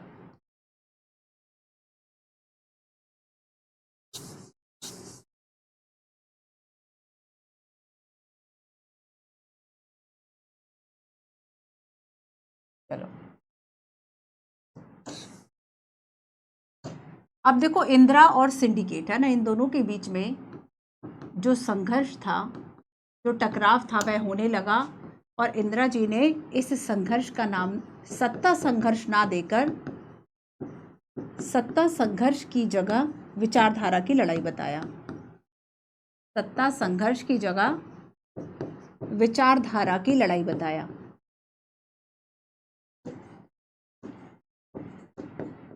ठीक है, इन्होंने कहा कि ये जो इस तरह का संघर्ष चल रहा है ना, बेसिकली ये आइडियोलॉजी को लेकर संघर्ष है, ना कि सत्ता को लेकर लड़ाई हो रही है। दूसरा देखो इसमें क्या था कि अब इन्होंने सरकार को वामपंथी, अब वामपंथी और दक्षिणपंथी ये पढ़ चुके ना हम, वामपंथी जो रंग है वह देना शुरू किया, वामपंथी रंग देना शुरू किया, लेफ्ट। इसका मतलब क्या है, वामपंथी का मतलब क्या है, कितने बच्चों को याद आया? यहाँ पर वामपंथी का मतलब है कि जो गरीब और जो वंचित तबका है, जो हाशिए का तबका है, मतलब जिसको ज़्यादा सुविधाएं नहीं है, उसकी वकालत करना, गरीबों की वकालत करना, दलितों की, अल्पसंख्यकों की वकालत करना। ये यहाँ पर तो सरकार, इन्होंने क्या किया कि कहा कि सत्ता संघर्ष के लिए विचारधारा की लड़ाई है, और मैं यहाँ पर जो सरकार चल रही है वो वामपंथी सरकार का रंग देना इन्होंने क्या किया, शुरू किया। और ऐसे में देखो 1967 में अब होगी प्रॉपर लड़ाई। 1967 में इन्होंने बिना कुछ पूछे, बिना कुछ सिंडिकेट से पूछे, इन्होंने एक 10 सूत्रीय कार्यक्रम लेकर आई है, 10 सूत्रीय कार्यक्रम। ठीक है, और इस कार्यक्रम में शामिल था कि जैसे गरीबों के लिए अनाज देना, गरीबों के लिए भूखंड देना, ठीक है, भूमि सुधार करना, शहरी संपदा आय का परिसीमन करना, बैंकों का राष्ट्रीयकरण करना, सामाजिक नियंत्रण करना बैंकों पर। तो ये इस तरह के 10 सूत्रीय कार्यक्रम थे। लेकिन याद रखना कि ये जो सिंडिकेट थी, ये 10 सूत्रीय कार्यक्रम से क्या थी, सहमत नहीं थी, लेकिन फिर भी अब इनकी चल नहीं रही थी, तो अब इन्हें मानना तो पड़ गया। ठीक है, नाखुश ये हो चुके थे इस चीज से, और आगे जाकर इन दोनों के बीच में हम देखेंगे कि प्रॉपर एक जो विवाद आया वो आया राष्ट्रपति के चुनाव के बाद। ठीक है, प्रॉपर एक जो विवाद आया वह राष्ट्रपति के चुनाव के बाद आया। ये है वीवी गिरी।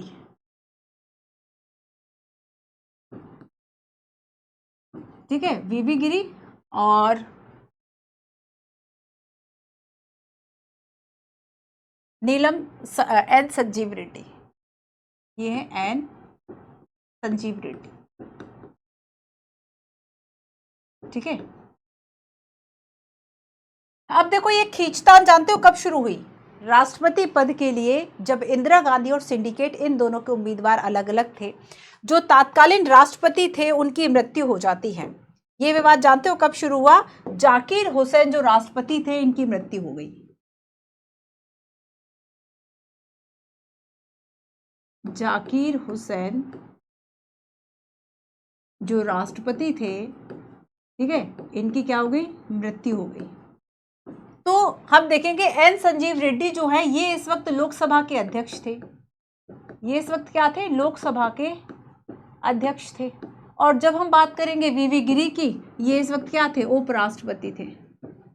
ये इस वक्त उपराष्ट्रपति थे। ठीक है, तो अब देखो इंदिरा गांधी ने कहा, ये इंदिरा गांधी की चॉइस थे कि चलो, ये इंदिरा गांधी की तरफ से राष्ट्रपति के उम्मीदवार थे, और जो नीलम संजीव रेड्डी थे ये सिंडिकेट के राष्ट्रपति के उम्मीदवार थे। ये सिंडिकेट का चुनाव था। ठीक है, सिंडिकेट यानी जो बड़े नेता थे उनकी ओर से थे। अब देखो इसके अलावा हम देखेंगे कि इंदिरा गांधी के जो ये जीत जाते हैं, ठीक है, और नीलम संजीव रेड्डी जो है ये चुनाव हार जाते हैं। ऐसे में हम देखेंगे, देखो इसके अलावा और इंदिरा गांधी ने क्या किया? बैंकों का राष्ट्रीयकरण। इसके अलावा और क्या रणनीति अपनाई? बैंकों का राष्ट्रीयकरण।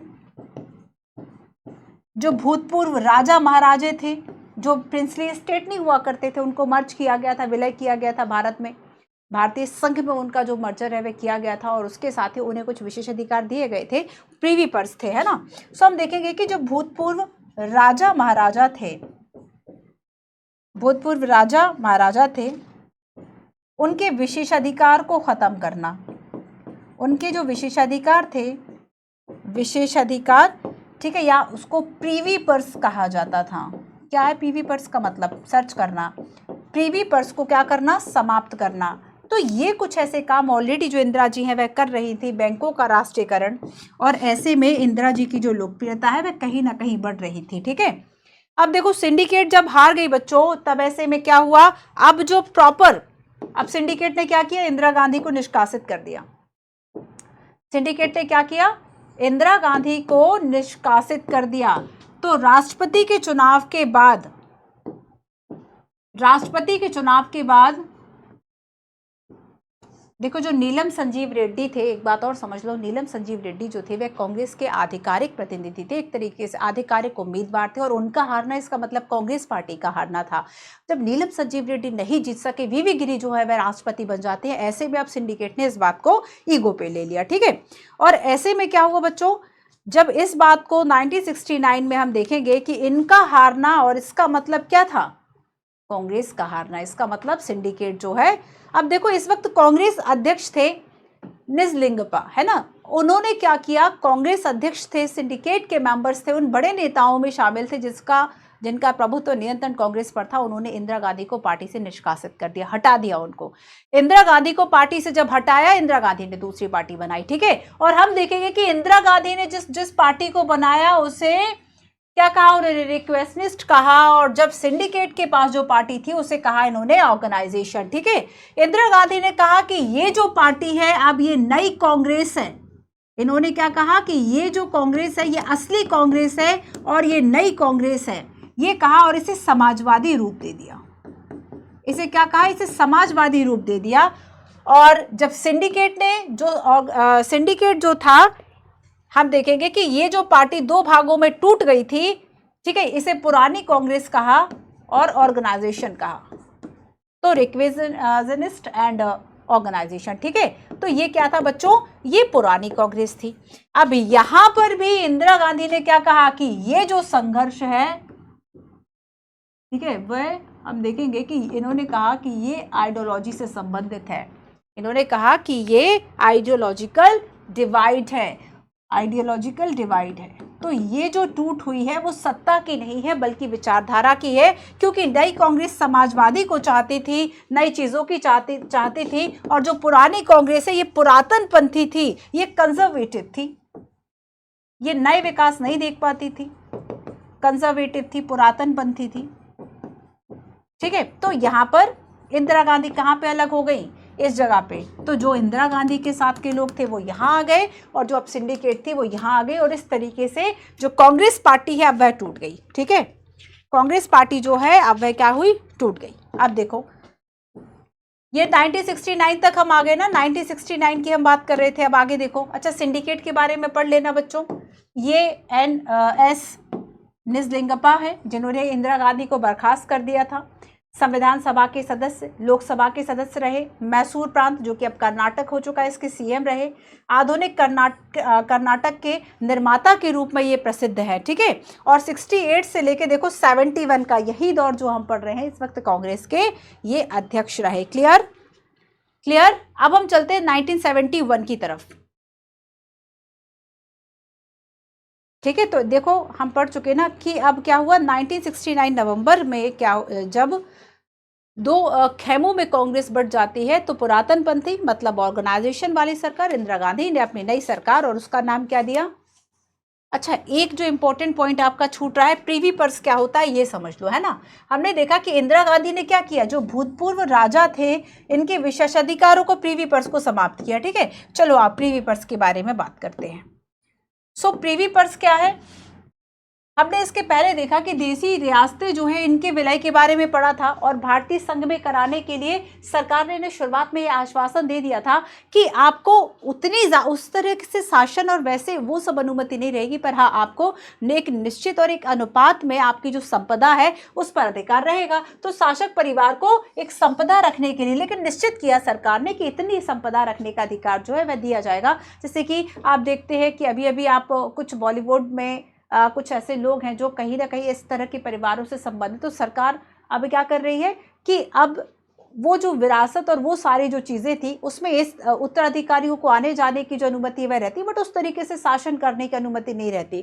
तो यहाँ पर क्या है कि सरकार की तरफ से कुछ विशेष भत्ते भी दिए जाते थे, ना केवल एक निश्चित संपदा बल्कि कुछ भत्ता भी जो है वह सरकार देती थी, कुछ पेंशन जो है वह देती थी।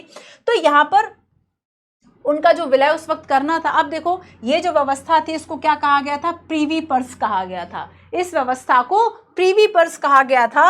और देखो ये इसलिए दे दिए गए थे, उस वक्त आलोचना नहीं हुई थी क्योंकि रियासतों का विलय और भारतीय संघ का एक हो जाना वो ज़्यादा महत्वपूर्ण बात थी। लेकिन जब हमने देखा कि ये चीज़ जो है वह समाजवाद जैसी, अगर हम सोशलिस्ट वाली जो आइडियोलॉजी अपना रहे हैं, गरीब और वंचितों की बात करेंगे, भूमि सुधार अगर हम लेना चाहते हैं, अगर हम असमानताओं को कम करना चाहते हैं, तब हमें बाद में ज़रूरत पड़ी इस चीज़ की, ठीक है। तो यहाँ पर क्या हुआ कि शुरुआत में हम देखेंगे कि राजा महाराजाओं को ये विशेष सुविधाएं दी गई, उसकी आलोचना नहीं हुई क्योंकि उस वक्त हमें देश को एक करना हमारा प्रमुख लक्ष्य था, ठीक है। लेकिन वंशानुगत ये विशेषाधिकार भारतीय संविधान में वर्णित जो समानता और सामाजिक आर्थिक न्याय था इसके विपरीत था। अगर आप इक्वलिटी की बात करते हो तो किसी को सरकार जो है वह पेंशन दे रही है, ठीक है, केवल इस आधार पर कि आप किसी राजा के परिवार से, किसी प्रिंसली आप स्टेट या उसके वारिस हैं। तो यहाँ पर हम देखेंगे कि जब हमने कॉन्स्टिट्यूशन को लागू किया तो एक समय के बाद अब ये व्यवस्था हमें खटकने लगी। उस वक्त जरूरी थी, अब जरूरी नहीं है। अब ऐसे में देखो नेहरू जी ने कई बार इस व्यवस्था को लेकर असंतोष जताया था, तो यहाँ पर जो पिताजी है वह तो कहते ही रह गए बेटी ने यहाँ पर काम खत्म कर दिया, और इंदिरा जी ने क्या किया, प्रीवी पर्स की समाप्ति की घोषणा कर दी।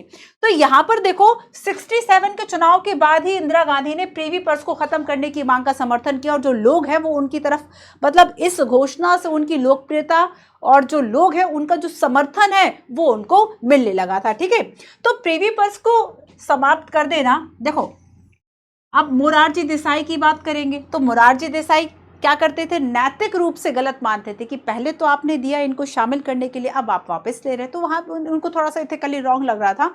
उनको लग रहा था कि हम क्या कर रहे हैं, एक तरीके से एक विश्वासघात कर रहे हैं, जो कि सही नहीं है। तो देखो 1970 में संविधान में संशोधन के जो प्रयास है वह किए गए। सर्वोच्च न्यायालय ने क्या किया, सरकार ने एक अध्यादेश जारी किया, सुप्रीम कोर्ट ने निरस्त कर दिया। इंदिरा गांधी ने 1971 के चुनाव में एक बड़ा मुद्दा उठाया, जन समर्थन भी खूब मिला, और इस तरीके से प्रीवी पर्स की समाप्ति हो गई। आपके लिए क्वेश्चन है, प्रीवी पर्स को किस संविधान संशोधन के द्वारा खत्म किया? प्रीवी पर्स को किस संविधान संशोधन के द्वारा खत्म किया? आप मुझे संविधान संशोधन जो है वो कमेंट में लिख के बताइएगा। ठीक है, चलिए आगे चलते हैं। अब हम आगे चलते हैं 1971 का चुनाव और कांग्रेस का वापस आना। अब तक हमने क्या क्या देखा कि किस तरीके से राजनीतिक उत्तराधिकार का प्रश्न जो है वह हल किया गया, नेहरू के बाद शास्त्री और शास्त्री के बाद इंदिरा गांधी, है ना। फिर हमने चौथे आम चुनाव की बात की 1967 में। चौथे आम चुनाव में हमने देखा कि परिस्थितियां जो है वह बहुत ज्यादा खराब थी, आर्थिक संकट था। बट यहाँ पर जब हम देखेंगे कि इंदिरा जी यहाँ पे पीएम है और उन्होंने इसे आर्थिक संकट और लोगों की बदहाली के अभिव्यक्ति ना मानते हुए लॉ एंड ऑर्डर का दिखाया, और ऐसे में उनकी लोकप्रियता और जो सरकार की छवि है लोगों में गिरी, और गैर कांग्रेसवाद का जो है वह आया। गैर कांग्रेसवाद मतलब राम मनोहर लोहिया, है ना, उन्होंने क्या ये सिद्धांत दिया, और उन्होंने कहा कि कांग्रेस का शासन अलोकतांत्रिक है, गरीबों के खिलाफ है। अब चुनाव की जब हमने बात की कि 67 में जो है वह 9 राज्य जो है वह हाथ से निकल गए। बाद में हमने गठबंधन की बात की, गठबंधन से सरकारें बनी, लेकिन वो ज़्यादा समय तक नहीं चल पाई, गठबंधन फिर टूट गए, और ऐसे में अधिकांश जगह राष्ट्रपति शासन जो है वह लागू कराना पड़ा। और इस वक्त का एक और इम्पोर्टेंट पॉइंट हमने देखा कि दल बदल जो है वह एक समय था, है ना, दल बदल की एक बड़ी समस्या थी। फिर आगे हमने बात की कांग्रेस, और कांग्रेस में जो विभाजन हुआ है ना, स्प्लिट इन कांग्रेस, कांग्रेस का 2 भागों में टूट जाना। इंदिरा गांधी, नई कांग्रेस, सिंडिकेट मतलब बड़े नेता जिनका नियंत्रण संगठन पर था, ऑर्गेनाइजेशन, है ना। तो यहां पर वो पुरानी कांग्रेस। तो यहां पर हमने देखा कि इंदिरा गांधी ने कहा कि ये विचारधारा की लड़ाई है, क्योंकि इंदिरा गांधी जी की जो नई कांग्रेस थी वह समाजवाद, सोशलिस्ट और इन सबको बढ़ावा दे रही थी, लेकिन जो कंजर्वेटिव या पुरातन पंथी थे वो इस चीज को नहीं माने। तो उन्होंने विचारधारा की जो लड़ाई है वह कहा, और इस डिवीजन को, इस डिवाइड को उन्होंने आइडियोलॉजिकल डिवीजन बताया। राष्ट्रपति पद का चुनाव 1969 में हमने देखा कि इंदिरा गांधी ने जिसे चुना उसकी जीत हुई, है ना, वीवी गिरी जो है वह जीत गए और नीलम संजीव रेड्डी हार गए, और इसे सिंडिकेट जो है वह बहुत खफा हो गई, इंदिरा गांधी को निष्कासित किया। कांग्रेस बेसिकली अब 2 भागों में सही तरीके से टूटी थी। अब आगे हम देखेंगे कि इसके बाद हमें सीधा 1971 की स्थितियों को समझना है कि 1971 का अब जो चुनाव था इसमें क्या चल रहा था, और अब इसमें कांग्रेस की जो पुनर्स्थापना है वह आखिर कैसे हुई। ठीक है, पहले आओ इस पैराग्राफ को पढ़ते हैं। देखो, कांग्रेस की टूट, इंदिरा गांधी की सरकार अल्पमत में आ गई थी। ठीक है, डीएमके और भारतीय कम्युनिस्ट पार्टी समेत कुछ अन्य दलों से प्राप्त मुद्दा आधारित समर्थन के बल पर इंदिरा गांधी की सरकार सत्ता में बनी रही, गिरी नहीं, क्योंकि यहाँ पर जो कम्युनिस्ट पार्टी है और कुछ और दलों ने क्या किया था, एक समर्थन जो है वह दे दिया था। इस अरसे के दौरान सरकार ने सचेत रूप से अपनी छवि को समाजवादी रंग में पेश किया। आप देखो, शुरू से ही इंदिरा जी यही कह रही थी, वामपंथी रंग दे दिया, समाजवादी रंग दे दिया, मतलब गरीब और वंचितों के लिए काम करने वाली सरकार। और इस तरह से उन्होंने आइडियोलॉजी ही पूरी चेंज कर दी, और जो पुरानी कांग्रेस यानी बड़े नेताओं वाली कांग्रेस थी उससे खुद को बेस्ट बता दिया। तब ऐसे में समाजवादी रंग में पेश किया, और इंदिरा गांधी ने भूमि सुधार के जो कानून थे उसका क्रियान्वयन कराया, भू परिसीमन कराया। दूसरे दलों पर अपनी निर्भरता समाप्त करने के लिए और अपनी पार्टी को मजबूत करने कार्यक्रम के पक्ष में जनादेश हासिल करने की गरज से अब इंदिरा गांधी ने एक सख्त डिसीजन लिया कि 1970 में लोकसभा, देखो 71 के चुनाव थे, बट उन्होंने 1970 में ही ये देखना चाहा कि अब इन सब नीतियों का प्रभाव लोगों पर क्या पड़ा, क्या लोगों का जनादेश क्या होगा, उनकी अभिव्यक्ति क्या होगी। और 1970 दिसंबर में उन्होंने लोकसभा को भंग करने की सिफारिश की। अब अगर लोकसभा को भंग करने की सिफारिश की, बेसिकली ये उनका एक आश्चर्यजनक और साहसिक कदम था। ठीक है, अब हम पढ़ेंगे चुनाव 1971 और फरवरी माह में हुए। ठीक है, 1971 और फरवरी माह में हुए। अब यहां पर क्या था कि आमने सामने जो है वे 3 लोग खड़े हुए थे। ठीक है, 3 पक्ष थे। एक तो थी पुरानी कांग्रेस,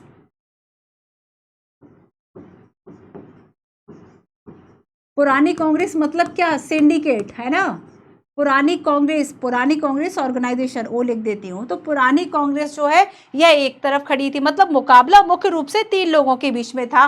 और क्या माना जाता था पुरानी कांग्रेस के संदर्भ में, अभी तक परीक्षण थोड़ी हुआ था, अभी तक तो हाँ, अभी तक हमें कुछ नहीं पता कि मजबूत कौन है या फिर देश किसको चाह रहा है। तो अभी तक धारणा क्या थी पुरानी कांग्रेस के बारे में कि असली नियंत्रण और जनादेश है ना, असली नियंत्रण व शक्ति निहित है, असली नियंत्रण व जो शक्ति है वह पुरानी कांग्रेस में निहित है, ऐसा माना जाता था। ठीक है, दूसरा पक्ष हम देखेंगे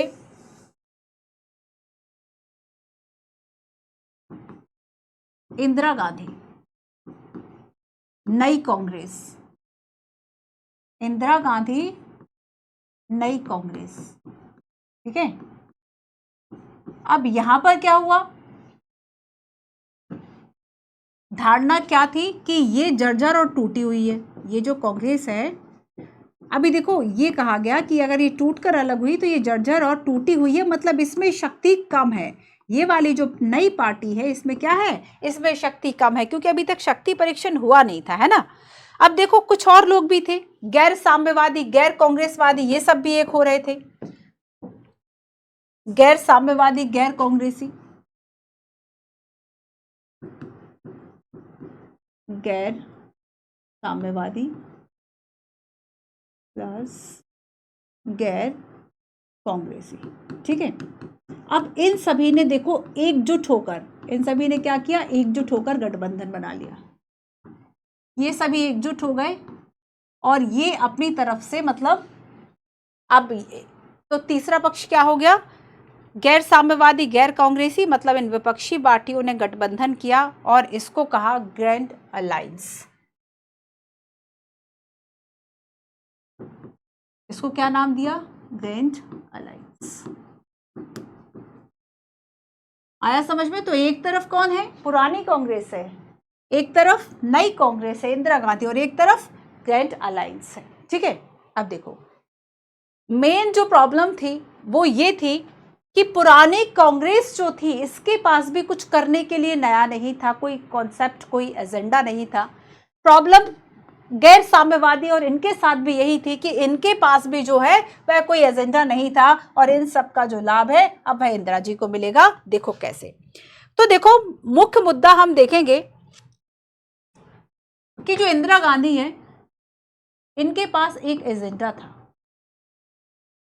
ठीक है,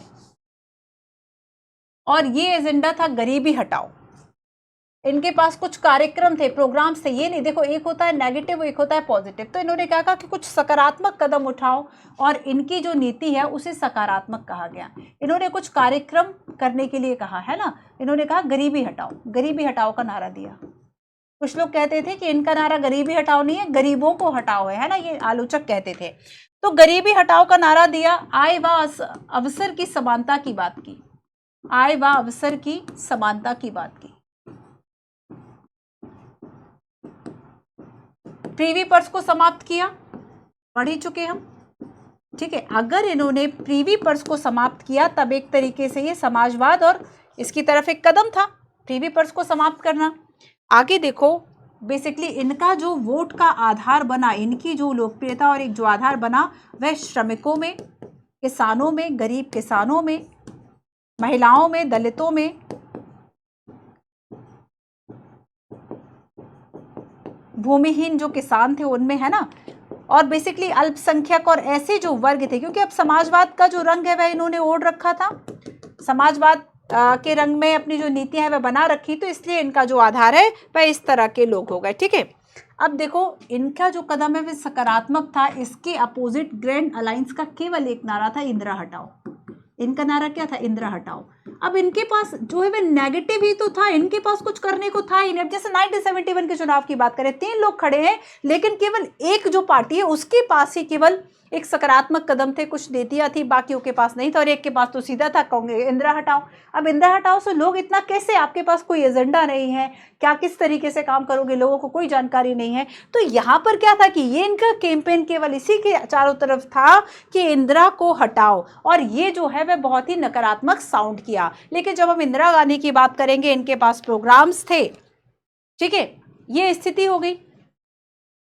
अब हम ये देख लेते हैं कि आखिर जीता कौन। ठीक है, हम ये देखते हैं कि आखिर जीता कौन। आ गया समझ में आपको ये सब? चलिए आइए अब हम 1971 के परिणामों की बात करते हैं। 1971 के बच्चों परिणाम उतने ही नाटकीय थे जितना कि इनका चुनाव कराने का फैसला था। हम देखेंगे कि जो कांग्रेस थी, नई वाली कांग्रेस है ना, इसे जितनी सीट 1971 में मिली उतनी पहले कभी नहीं मिली थी, इतना बहुमत मिला। और यहाँ पर देखो जो गठबंधन बनाया था इंदिरा गांधी और कम्युनिस्ट पार्टी, इससे मिली 375 सीट और कुल वोट मिले 48%। और केवल इंदिरा गांधी वाली जो सरकार थी, जो पार्टी थी, उसे मिली 352, केवल इंदिरा जी वाली है ना, 352 सीट्स और 44% वोट। अब देखो कितनी सीट मिली इन्हें। और अगर हम तुलना करें, जो पुराने बड़े बड़े महारथी थे उन्हें केवल 16 सीट मिली थी, 1/4 वोट मिले थे, केवल 16 सीट मिली थी जो पुरानी कांग्रेस थी। आप अंतर देख रहे हैं कि इंदिरा गांधी जी के पास एक एजेंडा, एक कार्यक्रम था, लोगों को अच्छा लगा, उन्होंने उनकी छवि चाहे हम बाकी डिसीजन से कहे, प्रीवी पर से कहे। और देखो जो एक ग्रैंड अलायंस बना था ना, उससे 40 से भी कम सीट मिली, उसे 40 से भी, जो एक महागठजोड़ बन रहा था, ग्रैंड अलायंस बना था, केवल 40 सीट। और इंदिरा जी को हमने देखा कि यहाँ पे 375 जो सीट्स मिली गठबंधन के साथ, और अकेले केवल 352 मिली थी 375 में से। तो यहाँ पर इन्हें जो है वह बहुत ज्यादा सीट मिली। ठीक है, तो इस तरह से परिणाम क्या हुए कि बहुत ज्यादा, एक तरीके से बहुत स्ट्रांग बहुमत के साथ जो है वह आगे आए। और अब हम लास्ट पढ़ते हैं कि क्या कांग्रेस ने खुद को पुनर्स्थापित कर पाया। तो हाँ, सबसे पहला तो जो परिणाम हमने देखे, हमें उससे समझ में आया कि हाँ ये बात बिल्कुल सही है। लेकिन ये जो पार्टी आई थी इंदिरा जी की, वह नई तर्ज पर बनी थी। ठीक है, वह क्या थी? नई तर्ज पर बनी थी। अब इस पार्टी की लोकप्रियता की अगर हम बात करें तो लोकप्रियता के हिसाब से शुरुआत दौर में जो हासिल था, ये अलग किस्म की पार्टी थी। लोकप्रियता मिल गई बट शुरुआत की अपेक्षा अलग थी।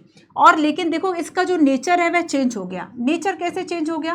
पहले जो पार्टी थी, ठीक है, वो सर्वोच्च नेता जैसे कि जवाहरलाल नेहरू और सारे जो नेता थे वह उसी में ही तो शामिल थे, तो वह उनकी लोकप्रियता की पार्टी थी। और अब दूसरी बार ये जो वर्चस्व है, ये केवल इंदिरा गांधी के लोकप्रियता की पार्टी हो रही है। तो यहाँ पर क्या था बच्चों कि पहले सर्वोच्च नेता की लोकप्रियता पर आधारित थी, है ना, लेकिन अब जो पार्टी बनी थी उसका सांगठनिक जो ढांचा है वह कमजोर था। पहले वह ढांचा बहुत मजबूत हुआ करता था, क्योंकि कांग्रेस के साथ एक ही पार्टी थी जो कि राजनीतिक और स्वतंत्रता संग्राम का बेसिकली हम कहें तो अगुवाई कर रही थी, है ना, फ्रंट में थी। अब लेकिन अब क्या हुआ कि अब जो संगठन ढांचा था वह कमजोर हो गया, क्योंकि यहाँ पर पहले जैसी बात नहीं रही। सभी विचारधाराओं को समावेश करने की जो पहले की शक्ति थी वो अब वाली कांग्रेस में नहीं है, है ना। तो यहाँ पर क्या हुआ कि पहले की कांग्रेस विभिन्न मत और हितों को एक साथ लेकर चलती थी, है ना, लेकिन ये जो पार्टी जीती उसने ऐसा नहीं किया। सामाजिक वर्ग हमने देखा कि क्या क्या आधार था, दलित, आदिवासी, अल्पसंख्यक, इन पर अब ज्यादा निर्भर था। और एक और जो बात उभर कर सामने आती है कि इंदिरा गांधी ने कांग्रेस प्रणाली को पुनर्स्थापित जरूर किया, लेकिन कांग्रेस प्रणाली की जो प्रकृति है वह बदल गई। तो एक इंपॉर्टेंट पॉइंट आपको क्या रखना है कि पुनर्स्थापित तो हुआ, लेकिन कांग्रेस की प्रकृति बदल गई, नेचर बदल गया, है ना, जज्बात बदल गए, वही वाली बात हो गई। अब देखो आगे देखेंगे हम कि पहले क्या था कि कांग्रेस प्रणाली के अंदर सभी तरह के लोग थे, सभी विचारधाराएं थी, तो तनाव और संघर्ष को पचा लेने की क्षमता थी। लेकिन अब जो नई कांग्रेस आई वह लोकप्रिय होने के बावजूद इस क्षमता से हीन थी। ठीक है, तो यहां पर हम देखेंगे कि इंदिरा गांधी की जो हैसियत है राजनीतिक रूप से बहुत ज्यादा बड़ी, और ऊपर से जब हम 1971 के चुनाव की बात करते, चुनाव नहीं, 1971 जो पूर्वी पाकिस्तान जो कि अब बांग्लादेश है, वहां पे जो इंदिरा गांधी जी का डिसीजन था, उसने ये बताया कि किस तरीके से एक स्ट्रांग, एक मजबूत राष्ट्रवादी नेता है भारत में, है ना। तो एक जो छवि है वो उनकी बड़ी स्ट्रांग हो गई थी, जिसका फायदा उन्हें काफी मिला। ठीक है, जिसका फायदा उन्हें काफी मिला, कांग्रेस पार्टी को काफी फायदा मिला। तो यहाँ पर जनता की आकांक्षाओं की अभिव्यक्ति की लोकतांत्रिक जमीन छोटी पड़ती गई। विकास और आर्थिक बदहाली के मुद्दों पर जनाक्रोश और लामबंदी लगातार होती रही, जो कि हम आगे सब कुछ देखेंगे। तो ये था आपका आज का चैप्टर। ठीक है, चलो आओ जल्दी से प्रश्नावली देखते हैं। फर्स्ट, 1961 के चुनाव के बारे में कौन सा बयान सही है, आपको बताना है कि इसमें सही कौन सा है। ठीक है, 4 स्टेटमेंट है, आप कमेंट करके, आप होमवर्क में कमेंट में लिख देना, एक्सरसाइज में 1 2 3 4 इसका क्या आंसर है, A B C D। तो ऐसे करके आप चाहें तो कमेंट में आंसर लिख सकते हैं। ठीक है, कांग्रेस लोकसभा के चुनाव में विजयी रही, लेकिन कई राज्यों में विधानसभा के चुनाव में वह हार गई। हमने देखा था ना कि 9 जो राज्य है वह निकल चुके थे हाथ से, लोकसभा के चुनाव में भी हारी और विधानसभा के चुनाव में भी हारी। ये बात तो बहुत गलत है। लोकसभा में तो जैसे जैसे बना ही ली थी सरकार, कांग्रेस को लोकसभा में बहुमत नहीं मिला, लेकिन दूसरी पार्टियों के समर्थन से गठबंधन बनाई, केंद्र में सत्तासीन रही, उसका बहुमत भी बढ़ा। अब देखो मेल करें, सिंडिकेट, दल बदल, नारा और गैर कांग्रेसवाद। ठीक है, गैर कांग्रेसवाद क्या था, कांग्रेस और इसकी नीतियों के खिलाफ अलग अलग विचारधाराओं की पार्टियों का एकजुट हो जाना। राम मनोहर लोहिया ने गैर कांग्रेसवाद का नारा दिया था। ठीक है, सिंडिकेट कौन था, सिंडिकेट था कांग्रेस के अंदर ताकतवर और प्रभावशाली नेता, ये सिंडिकेट हुआ करते थे। ठीक है, दल बदल क्या था, जब निर्वाचित जनप्रतिनिधि जिस पार्टी से जीता है वह छोड़कर दूसरे में चला जाए, और लोगों का ध्यान आकर्षित करने वाला एक मुहावरा, जैसे कि किसी ने कहा इंदिरा हटाओ, किसी ने कहा गरीबी हटाओ। ठीक है, चलो नेक्स्ट देखो, आप बताएं किसका ये स्लोगन किसने दिया, जय जवान जय किसान, इंदिरा हटाओ गरीबी हटाओ। 1971 के ग्रैंड अलायंस के बारे में कौन सा कथन सही है, इसका गठन गैर कम्युनिस्ट और गैर कांग्रेसी दलों ने किया, बताइए इसका आंसर। किसी राजनीतिक दल को अपने अंदरूनी मतभेदों का समाधान किस तरह करना चाहिए, यहाँ कुछ समाधान दिए हुए हैं, ये आपको बताना है, पढ़ लेना आप इसको। ठीक है, अब देखो 7, 8 और 9 ये क्वेश्चन आपके मेंस पर्सपेक्टिव से है कि 1970 के दशक में इंदिरा गांधी की सरकार किन कारणों से लोकप्रिय हो। 1970 के दशक की बात हो रही है, किन कारणों से लोकप्रिय हुई। 1960 के दशक की कांग्रेस पार्टी के संदर्भ में सिंडिकेट का अर्थ क्या है, और सिंडिकेट कांग्रेस पार्टी में क्या भूमिका निभाई। कांग्रेस पार्टी किन मामलों को लेकर 1969 में टूट का शिकार हुई थी। लिखिए, राष्ट्रपति का चुनाव, 10 सूत्रीय कार्यक्रम, है ना। अब आओ इसको पढ़ते हैं। इंदिरा गांधी ने एक अनुच्छेद पढ़ना है, उसके बाद आपको ये 3 जो स्टेटमेंट है, 3 जो क्वेश्चन है इसका। ठीक है, चलिए ये नहीं पढ़ते हैं, ये आप खुद पढ़ लीजिएगा, आपके लिए एक्सरसाइज है। सो आज की क्लास में हमने चैप्टर 5 कांग्रेस प्रणालियां और पुनर्स्थापना, क्या शुरू में चैलेंजेस आए उससे हमने बात की, है ना, सारी चीज़ों को समझा।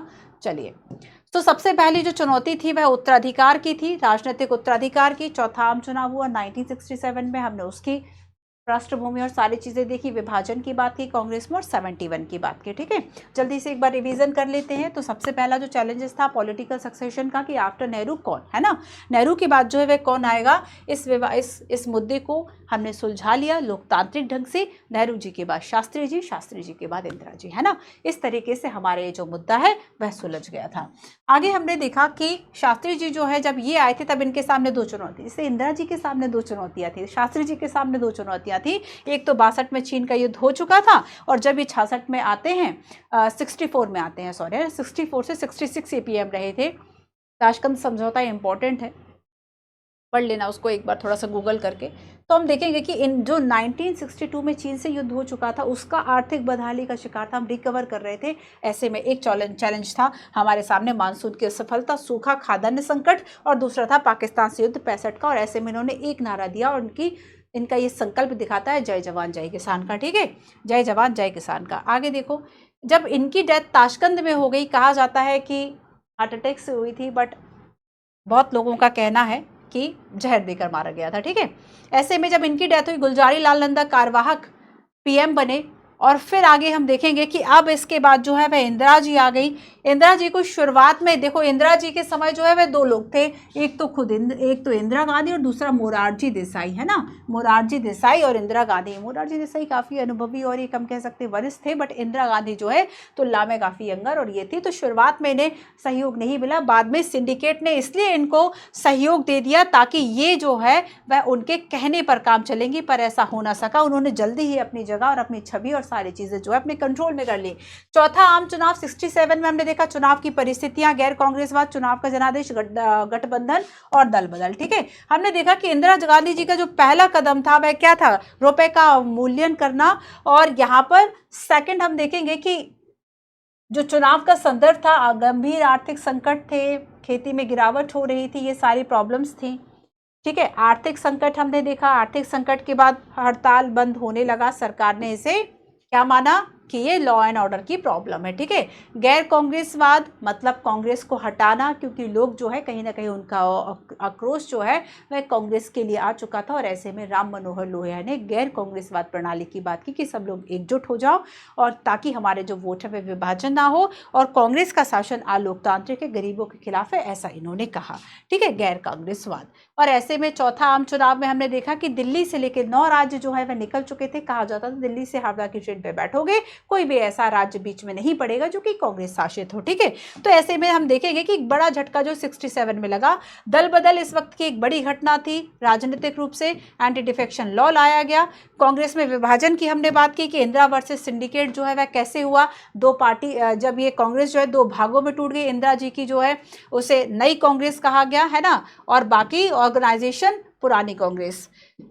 तो यहां पर इंदिरा जी ने क्या कहा, इसे सोशलिस्ट और जो कंजर्वेटिव एक आइडियोलॉजी है उसका डिवीजन बताया।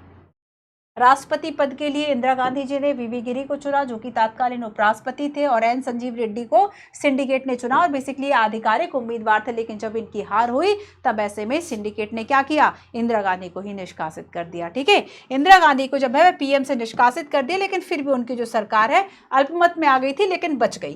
प्रीवी पर्स की समाप्ति करना जो है वह इंदिरा गांधी का एक बड़ा मजबूत कदम माना जाता है। प्रीवी पर्स की समाप्ति, आपको एक कॉमेंट में बताना है कि प्रीवी पर्स को किस संविधान संशोधन के द्वारा खत्म किया गया था। ठीक है, 50 शब्दों में लिख के भी देना कि प्रीवी पर्स का मतलब है क्या। 1971 का चुनाव होता है, और इसमें 3 लोग थे, एक तरफ पुरानी कांग्रेस, एक तरफ इंदिरा गांधी नई कांग्रेस, और एक तरफ ग्रैंड अलायंस। और यहाँ पर ग्रैंड अलायंस कहता था इंदिरा हटाओ, इंदिरा जी कहती थी गरीबी हटाओ। और ऐसे में हम देखेंगे इंदिरा जी की नीतियां बड़ी सकारात्मक थी, और जो चुनाव के नतीजे थे वह बहुत ही ज्यादा हम देखेंगे कि नाटकीय थे। 375 सीट जो है वह जीती इंदिरा जी। ठीक है, और प्रकृति पुनर्स्थापना, कांग्रेस फिर से जो है वह पुनर्स्थापना कर चुकी थी, लेकिन इंदिरा गांधी का लक्ष्य भी था कांग्रेस को पुनर्स्थापित करना। लक्ष्य वही, मतलब लक्ष्य उन्होंने पूरा कर लिया, लेकिन प्रकृति बदल गई।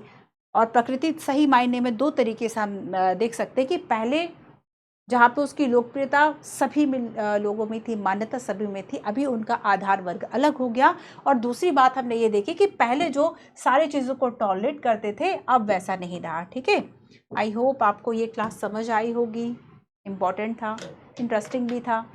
अच्छा, इसमें नेक्स्ट हमारा जो चैप्टर है 1975 आपातकाल, आपने सुना होगा, है ना।